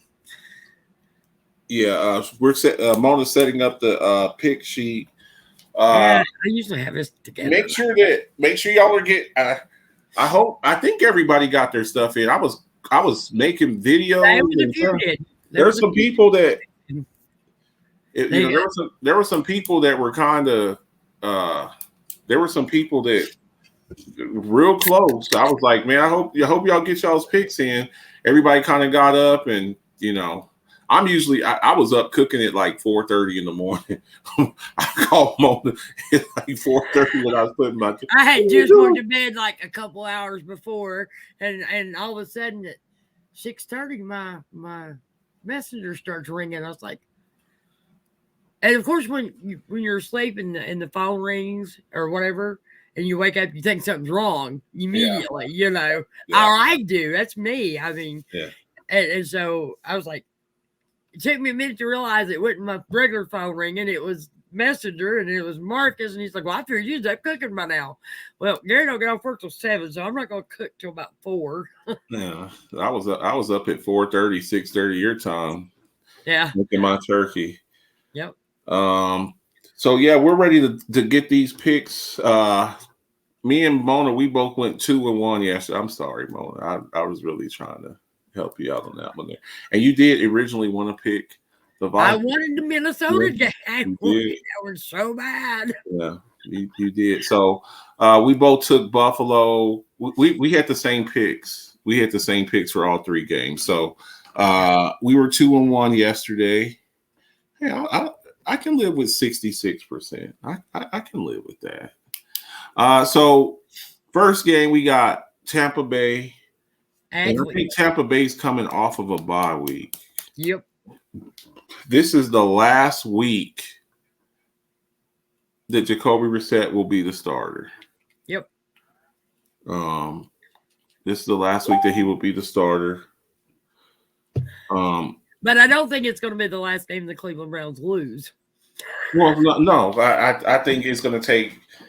I think it's going to take some time for Deshaun Watson to get back in the mix of things. So Leonard Fournette has been ruled out. So Rashad White, the rookie, their super rookie running back, Rashad White is going to. I wasn't aware of that. I'm going to have to turn my ears sound like chipmunks. Yeah. So he's out. He's out this week. So Rashad White is going to start. So all of my fantasy football people out there, if you have Leonard Fournette, find you another running back. You better either go get Rashad White or you better go get you better go get another running back because he's not playing. I saw that today because I have Leonard Fournette in a couple of leagues. And I'm like, what the heck? I saw 0 next projected point total 0. So he's out. So I'm still taking Tampa Bay. You don't always pick Buffalo. Okay, Ace. All right. I'll give you that. I'll give you that. Mookie Hawkins does, though. But so I'm still taking Tampa Bay. Shout out Mookie Hawkins. I'm taking Tampa Bay still. We were just talking about Mike Evans, the 8 straight 100-yard games. I still think they got enough firepower. I think he's still. Let's keep it back. Something is wrong with Cleveland's defense right now. Yeah, I'm so surprised. I really thought that their defense would be much better. They can't stop the run. They got pass rush. They're not going to be able to run the ball against them, I don't think. But I think that Mike Evans. You still got Chris Godwin. I think Rashad White can hold it down, and then Tampa Bay's defense is getting a little bit better. I know but Tampa's also coming off a bye week. They should be well rested. Tom Brady, he had some personal stuff going on. So give me I'm going to say with Tampa, I'm going to say 30-20 Tampa. I think it's going to be a little closer than that. I'm going to say 28-24 Tampa. Tom Brady pulls it out at the end. But I'm going to tell you something. if it's snowing and cold in Cleveland, I'm not sure Tom Brady wins that game. So I think I'm taking Tampa for now, but I'm gonna tell you something. If it's cold and snowing, Yeah. I may change that pick. Okay. Well, guys also understand that, like we said, there's stuff that comes up last minute. I've talked to Ramona and I'm like, I'm changing my pick. Well, why are you changing your pick? Well, because this person. I'm changing mine too. I almost changed it when you tell me Fournette was out because I honestly Cleveland cannot stop the run, and Leonard Fournette would have ran all over them. And Tom Brady would have used that running game to open up a deeper passing game, in my opinion. Yeah, we'll see. I'm definitely going to be watching the injury report. I get up early. I don't like the one cornerback that Tampa Bay's got either. Yeah, that one corner. What the hell is his name? Is it Carlton Davis? I don't like Carlton Davis. Carlton Davis. He be getting to Carlton Davis. Carlton Davis. I like the name Carlton. I always have, but yeah, it's real good off of Fresh Prince of Bel-Air. Cleveland weather Sunday 50s and rain. Now, that's a Nick Chubb. That's a Nick Chubb game. I'm only taking Tampa Bay because they're coming off a bye week, and I think if you give Tom Brady an extra week, Ace also says Tommy 2-0 since divorce. I'm pumped for Bengals versus Titans, a rematch. Cincinnati versus Tennessee. I think Tennessee's going to want some get back. They let them off the hook in that playoff game, and I don't think they'll ever forget that. They had they had all of those. They had that was the Colts game. Was that the Colts game, or was that? No, it wasn't. It was Cincinnati. It was Cincinnati, right? Cincinnati beat Tennessee because Tannehill threw that damn interception at the end of the game. Yeah. Tennessee has 9 sacks last. Yeah, and they let them off the hook. What did Denny Green say? And I want to say right now, crown their asses. They are who we thought they were. Cincinnati's offensive line is playing better now than what they were. Yeah. But Cincinnati's offensive line is still weak, and Tennessee's defense is pretty stout. And who's the leading rusher in the league right now? Derrick Henry. I think they're gonna force that ball. Force it. I'm taking it's in Tennessee. I think Tennessee's going to be highly motivated. They were the number 1 seed last year, and Cincinnati put them out. And I think they are going to be I think Mike Vrabel's going to have them boys ready to play. I don't think it's going to be a high scoring. There's also another reason why I think Tennessee lost that game. Because they did not play Deontay Foreman. Yeah. Who got them to the playoffs because Derrick Henry was out hurt. Yeah. And they kept trying to force Derrick Henry down their throats, and Derrick Henry was not successful. Dante Foreman would have put him over the top. I think that Derrick Henry should have been on a snap count. Dante Foreman should have been your number 1 running back in that game. And I think at that point they beat Cincinnati. But that didn't happen. Yeah. Even after 9 sacks, the Tennessee defense delivered. But I'm still taking Cincinnati in this game. You taking Cincy? I'm taking Tennessee 28-24. Okay. And what did you say for Cincy, Mona? I am. Wait a minute. Hold on. Marcus. I am taking Cincinnati.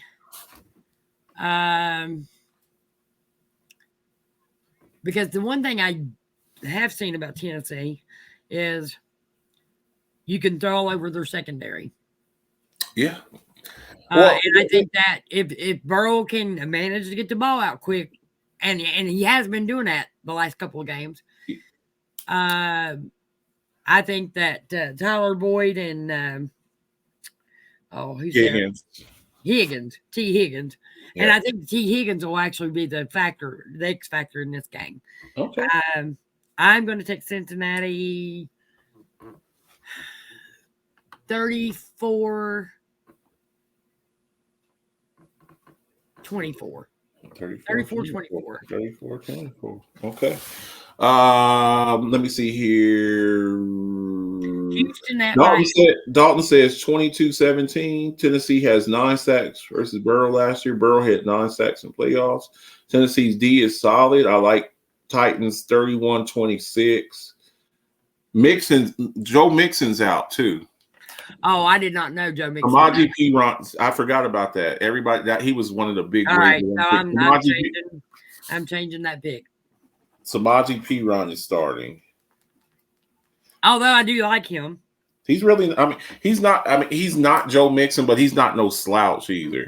But I ain't taking Cincinnati knowing that. What do you say, Mona? Sayonara, motherfuckers. Watch your mouth. That's an insult. I know. I got it. Sayonara. Yeah, ma. I want my $100 too, by the way. So you're taking your pick to Tennessee? I'm taking Tennessee. Yeah. And I'm going to say 20. I'm going to say 24.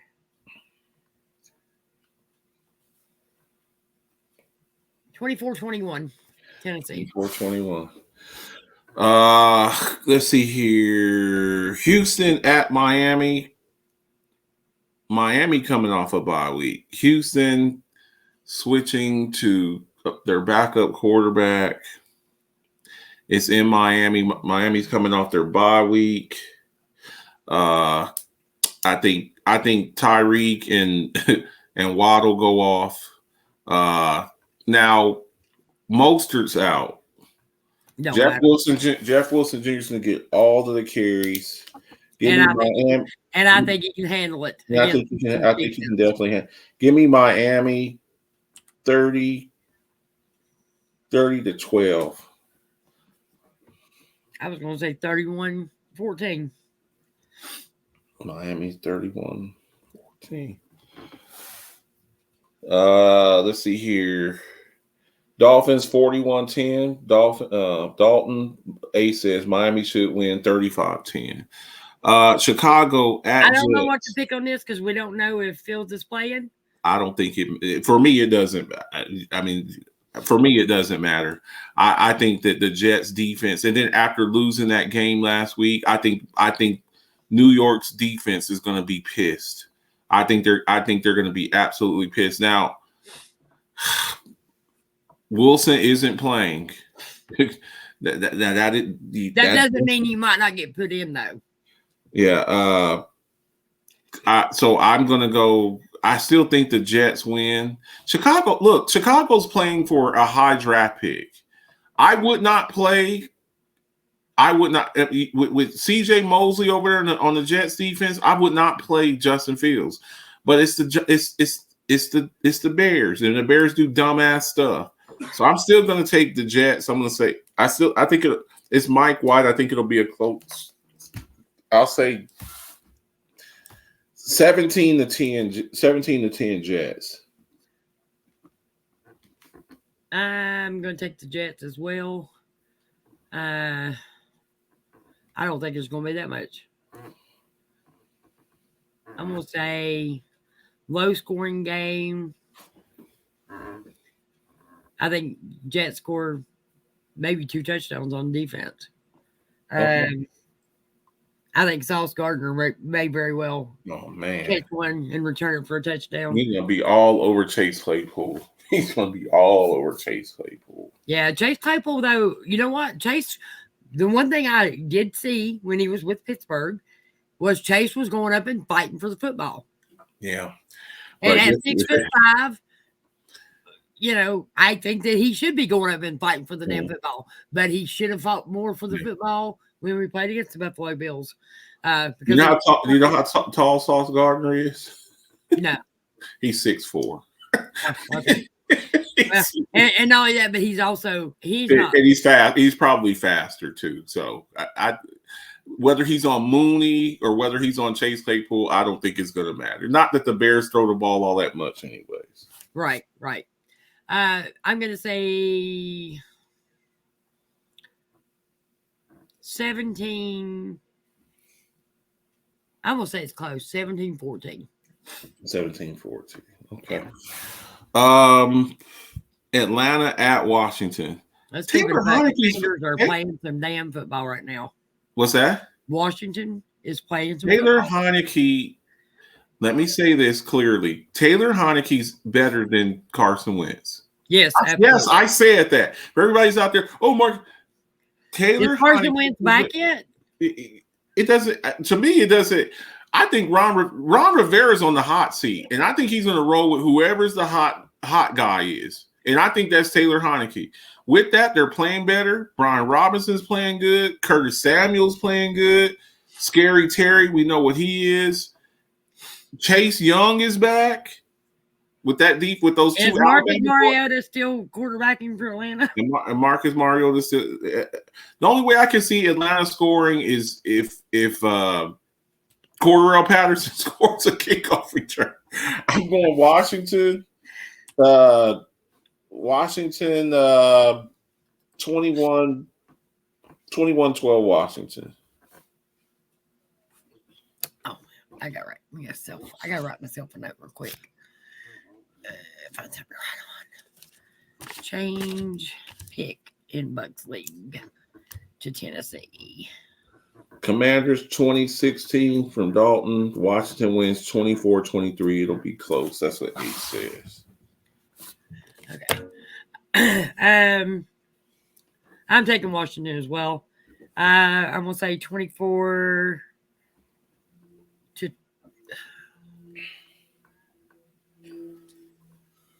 24-13. 24-13. Okay. Denver at Carolina. Boo. Denver, no more Melvin Gordon. I think Latavius Murray will probably be the starter, I guess. I think that's better. Yeah.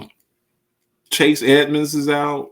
But what Russell Wilson are we going to see? What Russell Wilson? Carolina, I think Baker's starting this week. I do like what Deonta Foreman's doing. And Denver has a problem stopping the run. So yeah, I'm going Carolina, man. I think this is a Deonta Foreman game. I think they try to run it down their throat. It's in Carolina. It'll probably be a little cold outside. Not that Denver's not used to it. I'm going Carolina this game. And I think this is another low-scoring game. 17-14 Carolina. And I'm taking Denver. Okay. Only because I'd already selected Denver. Okay. I'm taking Denver. I'm going to say... Sam Darnold starting. Yuck. 21-17. Yuck. Baltimore at Jacksonville. You have my score down? I did. 21-17. I got you. Okay. Baltimore at Jacksonville. Look, I think Baltimore coming off a bye week. Gus Edwards should be healthy. I think they get Mark Andrews back this week, and I like what Baltimore's defense is doing. Now I do like the pickup of Darrell Henderson as a 1-2 punch with Travis Etienne. I just don't think that Jacksonville has the horses. It's going to be a very physical ball. I think offensively they're going to be okay. Defensively, I think that's where Jacksonville's going to have some problems. I'm going to say 24-14 Baltimore. I am taking Baltimore as well. I'm going to say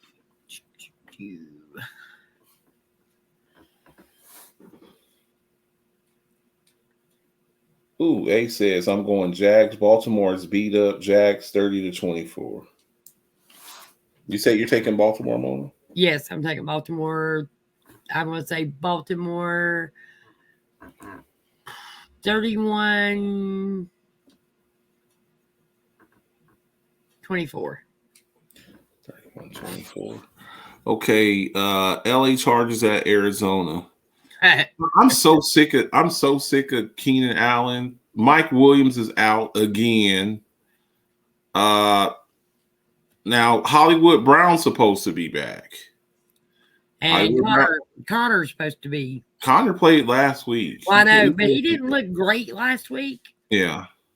But I'm hoping that another game. I love James Conner. You know that. Yeah. If half of the NFL had the heart that James Conner has, Yeah. it would be a lot better NFL, in my opinion. And I don't know. I don't know if Kyler Murray's playing. Last week, Colt McCoy played. Somebody put it. Sean Payton is eyeing the Cardinals and the Chargers. Let me tell y'all, I'm going to say this now. I want this on wax. If Sean Payton goes to the Chargers with Justin Herbert, look out. Yeah, because he's kind of like a quarterback whisperer. Look what he did with Drew Brees. You know what? I've already won my survivor pick this week, so I'm going to take a couple of chances. I don't give a damn. I'm going to stick with the Chargers. I've already won my survivor pick. So I'm going to go 24-20 Chargers.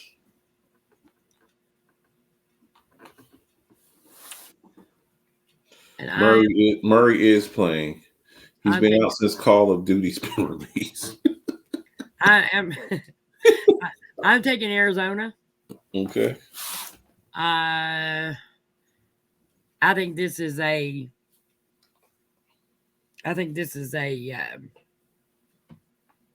Oh, what the hell is his name?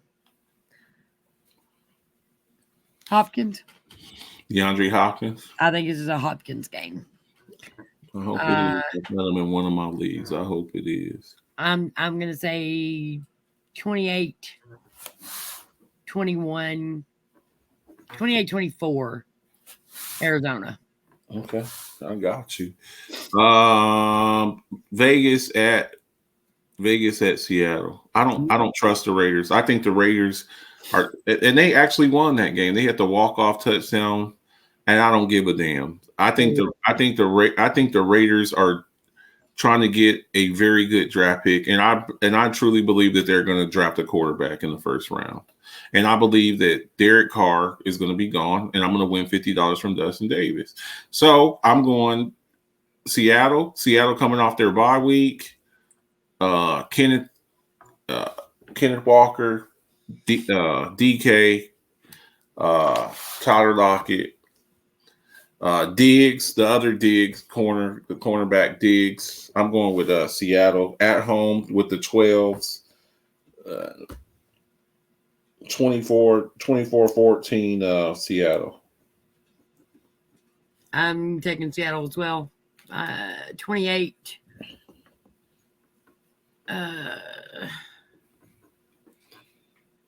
28-17. Okay, got you. LA Rams at KC. Maybe Matthew Stafford plays. No more Darrell Henderson. Kyron Williams might be the starting running back. No Cooper Kupp. It's in Kansas City.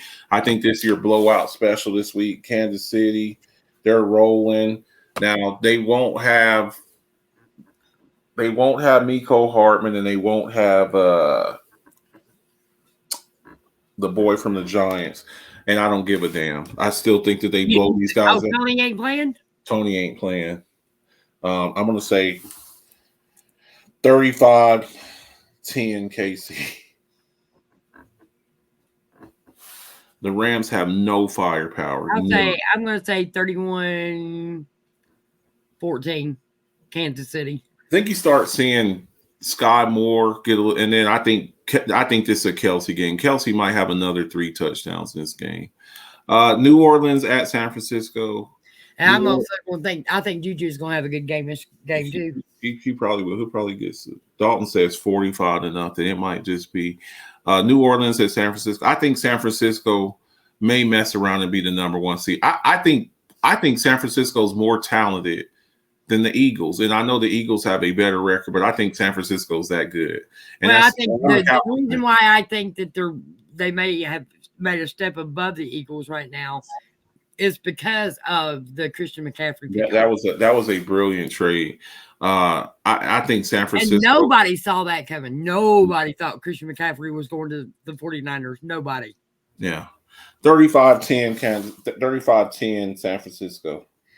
I'm going to say I think it might be a little bit closer than that, but I think it's going to be like 31 31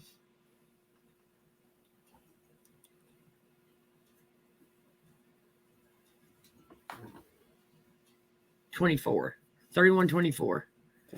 24. Green Bay at Philadelphia. Green Bay's done. Aaron Rodgers is declining.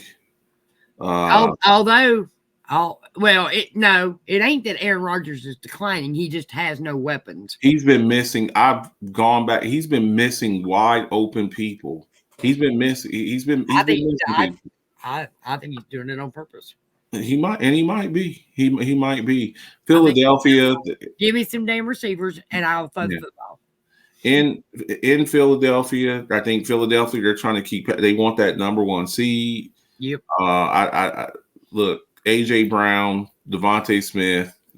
Now Goddard's probably out. Goddard's out for the year, but they still got plenty of weapons. Philadelphia, and plus the addition of Sue and Linval Joseph. You're not going to run on them. Aaron Jones and AJ Dillon. I don't see them. And the only way they could do is if they try to run the ball on them. And has Hurts been sacked at all this year?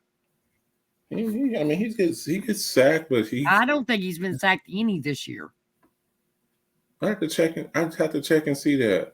Till like week 10, I had a slide. He had not had one sack and not one hit. And they got a little bit of a pass rush. Green Bay, that is 24-12 Philly. I think it's gonna be.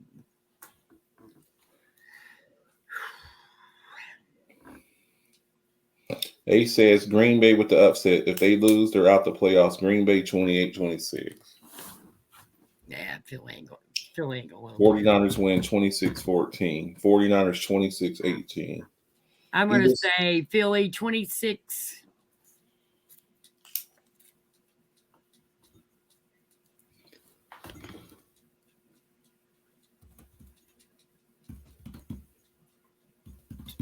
(26-21). 26. Philadelphia. I got you. And our Monday night game, the last game on the slate, Pittsburgh at Indy. Who cares? Who cares? Indy, no passing weapons. Now you do have Jonathan Taylor, and I think the Steelers Pittsburgh's been doing better stopping the run, though. I'm gonna tell you that right now. You're going to get a large dosage of Jonathan Taylor. Now, this is definitely going to be a test, but I think Pittsburgh's have a large dosage of Najee Harris. No. You're going to have a large dosage of Lulu. He had a great game last game. Tyson Lulu had a hell of a game. Holy crap. So he'll probably get hurt in this game. but I think he'll get hurt and he won't play the next game. But I think he'll be key in helping stop JT. Yeah. Cameron Hayward's going to be playing that middle a little bit more too. Alex Highsmith, I think, may get in there and get him a couple of sacks. And I think you may see TJ Watt with a sack or two. And maybe an interception. You just never know. Did you see that interception he had last week? I did.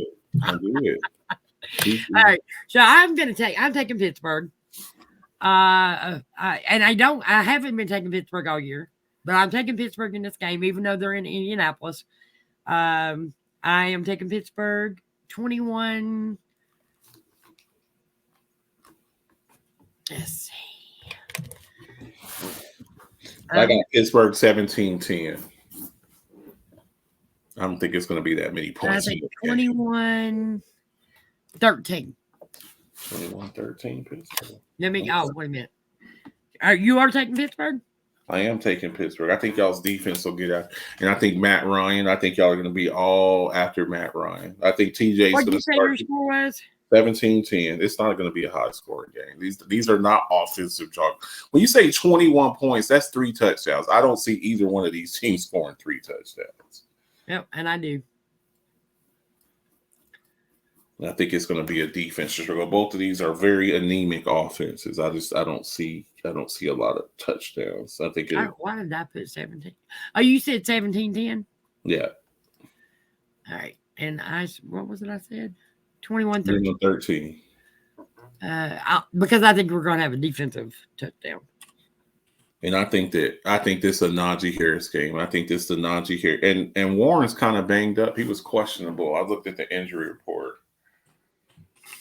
Who is? Jaylen Warren. Yeah, he's hurt. I think this is a Najee Harris game. This is a Najee Harris versus Jonathan Taylor. I think this is going to be Najee Harris and Muth. Moose, okay. Yep. 21-13 Pitt. I got you. That's all the picks. Pickett called out Najee. Did he? Oh yeah, he did. I'm gonna tell you something. Pickett better watch it because I'm about fed up with this kid. You don't want to. That's Najee's not a little dude. Buddy. He's not a little dude. That's not a little dude. So that's all the picks and everything. I told you Pickett last week had a damn little temper tantrum on the field. Mona, let me see the Buffalo bottle one more time, and then we're gonna get out of here. Get up. I'm tired. I'm going to bed, man. This turkey I just finished. I got to cut up this turkey and put it in freezer bags, and I'm going to bed early tonight. Yeah. Bills Mafia. Don Brown. Yeah. It's the Mafia, you know I'm rocking with the Bills. It's the Mafia, you know I'm rocking with the Bills. It's the Mafia, I'm with the Buffalo Bills. It's the Mafia, you know I'm rocking with the Bills. Hey, who you reppin'? What's your team? Who you reppin'? What's your team? You know I'm reppin' for my team. I got that Allen on my team. Micah Hyde, Jordan Poyer, can you catch it? Trade day is like a mask, you not catching anything. Matt Milano making plays, we not scared of any team. Best in the AFC, all the praise of Brandon Bean. You hear Sean McDermott clapping while I'm snapping? Jerry Hughes will get the sack soon as you snap it. Andre Roberts running back, ain't no just backing. Mafia, we on a ride and we got traction. We got Beasley, we got Diggs. McKenzie make you miss. Dawson Knox with the stiff arm, treat opponents just like his. Feliciano, Deion Dawkins block defenders like the fence. Hey, it's the Mafia. I said no one on top of us. I said no one is blocking us on top of our division, so it's clear that it's no stopping us. Google best team in the league and we popping up. Hey, who you reppin'? What's your team? Who you reppin'? What's your team? You know I'm reppin' for my team. I got the salad on my team. It's the Mafia, you know I'm rocking with the Bills. All right. If y'all want tickets, get at me. 48 tickets sold so far, right? Yeah, we haven't sold any tickets in 2 weeks. Guys, come on. I need all my Buffalo people. I need y'all. I think we've got 5 or 6 people. Ace, Ethan, William Richter, Adrian Autry, Monster. Those are all the people that bought tickets. I need to get this bottle up out of here, and I want to have at least 100 tickets before we have the drawing. I got to do that. Get you. So that's a $70 bottle of Hennessy. Yeah, plus the artwork. Plus I got to send it off through FedEx, and because it's a glass bottle with alcohol, it's going to probably cost me about $25-$30 to ship it. That's why people are like, "Why are you saying?" I'm like, because it's going to take me about $30 to send it. No, Dre. Because I can't send it. What do you mean, Ace? I can't send it through regular postage. So if you're not a Buffalo Bills fan and you know somebody who is a Buffalo Bills fan, buy a ticket. And you're 21 and above, buy tickets. Okay, get at me. Cash App, PayPal. Did you see my comment to Ace about him calling out? Pickett calling out Najee. Yeah, don't do that. I said Pickett getting too big for his britches. Bring in Mitch. Yeah, don't do that. You know what pissed me off? I already ain't sold on this kid like a lot of Steelers player fans are. You ain't got enough skins on the wall to call anybody out. You're a rookie quarterback. Najee came in as a rookie and was like what 5th or 6th. He was, and he was in the running for Offensive Rookie of the Year. Did he win the offensive? No, he won. Jamar. No, who won offensive? It was Jamar Chase. Yeah, Jamar Chase was a rookie last year. Yeah, this is Jamar Chase. So you don't have enough skin. But I think he was like second. I'm not a member of the Bills Mafia page though, Ace. So I don't know. I mean, if you could share, that'd be great. Yeah. You ain't got enough skins on the wall to be trying to front out anybody. So don't do that. And definitely not Najee. Yeah. You might mess around and get punched in the face. I have to come up there and put my finger in his little face and say, "Look, you want to last long in Pittsburgh? You don't call out Najee. Don't do that." Mona, last words. Pickett, quit calling out Najee. And quit throwing your little temper tantrums on the field. That's my last word. That's your last word? No more temper tantrums on the field, buddy. Yeah, not when you're the one to screw up. You ain't got enough skins on the wall. You ain't got you ain't got enough time here to be acting like that. So don't do that. We appreciate y'all. Get your pick sheets in on Sunday morning. Get them in if you haven't done them already. And look, if you see something on the injury, I usually get up, I watch the injury report. If you see something in there, you want to change your mind, put it underneath your sheet. I will say one thing to Ace. He said that's ballsy from Pickett. Tomlin ain't going for that. Listen, Tomlin was pointedly asked that question about the little temper tantrum, not in the temper tantrum words, because that's mine. That's my words. Yeah. I said that. But they asked him, was there friction during the game? And the look on Tomlin's face was that look when you look at your kid. Yeah. Because he just messed up. Yeah. And you give him that evil eye look. Yeah. You could tell Tomlin was pissed. Tomlin was not happy. Immaturity, and I've said it. He's very immature. Yeah. I love the moxie this kid has when he walks out on that field and he says, "I'm going to do it." When thousands of people think I can't, I'm going to do it. I like that about this kid. I like his get up and go. But I do not think that he has been on this team or in the NFL long enough to be able to call any player out when I have seen a lot of mistakes that he has made, especially reading defenses. And you're a rookie. And you're a rookie. You're a rookie. You're calling out my boy. You're calling out my kid. Najee's mine. Najee's mine.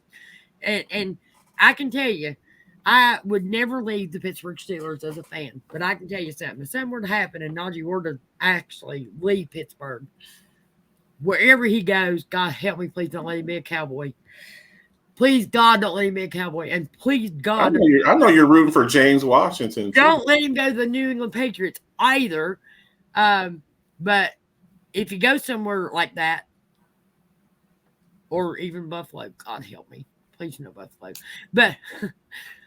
But I'm going to follow him.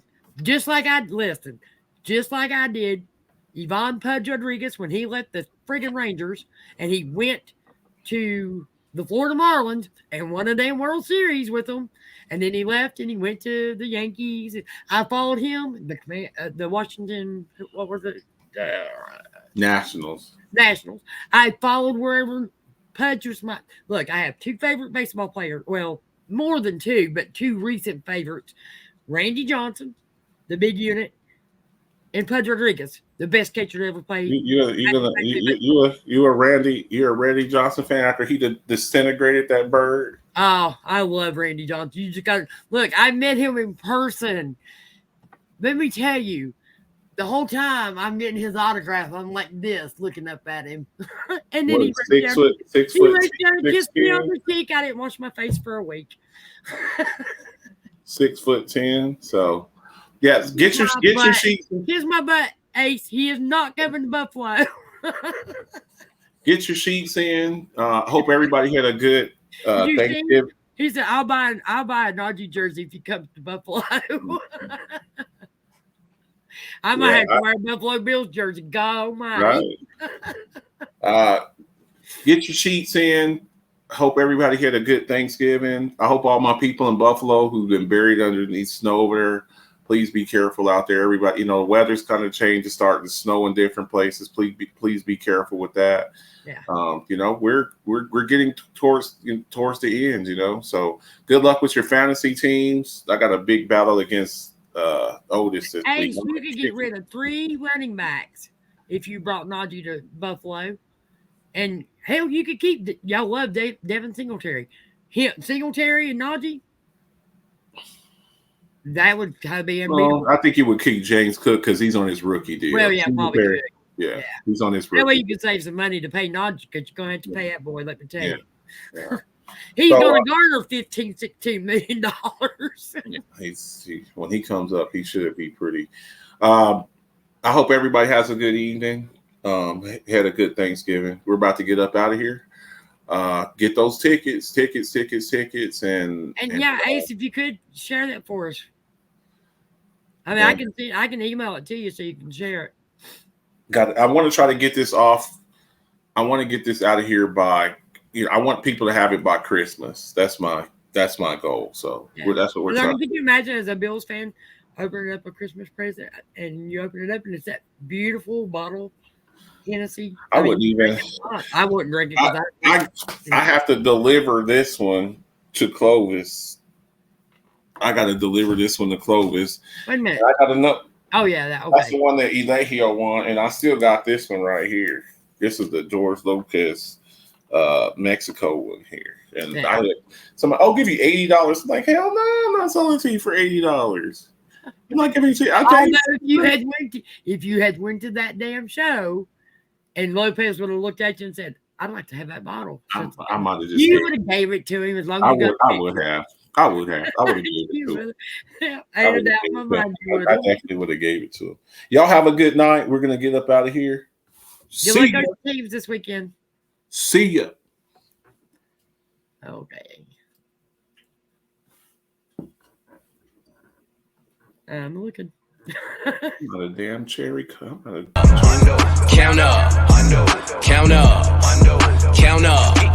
I'm talking 1 milli, 2 milli, 3 milli, 4 billi, 5 billi. I'm illy. Money bag after money bag, I'm the man now. Play the cards that I was dealt and I ain't need no handouts. Fresh on every set, give respect. Mama out of debt, got a new connect. We the best, homie run the check. Wifey got a new bag, new house. You mad? We just doing us, feeling wavy. Fuck a do-rag. This that no stress flow. Bobbing on my ex. You don't love cash, kiss my ass, baby XO. Thank you for that line, Mr. West, but I'm next though. Hey, you me to say, bitch, I'm blessed, sipping next. So for the love of money, I stay fucking hungry. I parted ways with the kitchen, that just wasn't for me.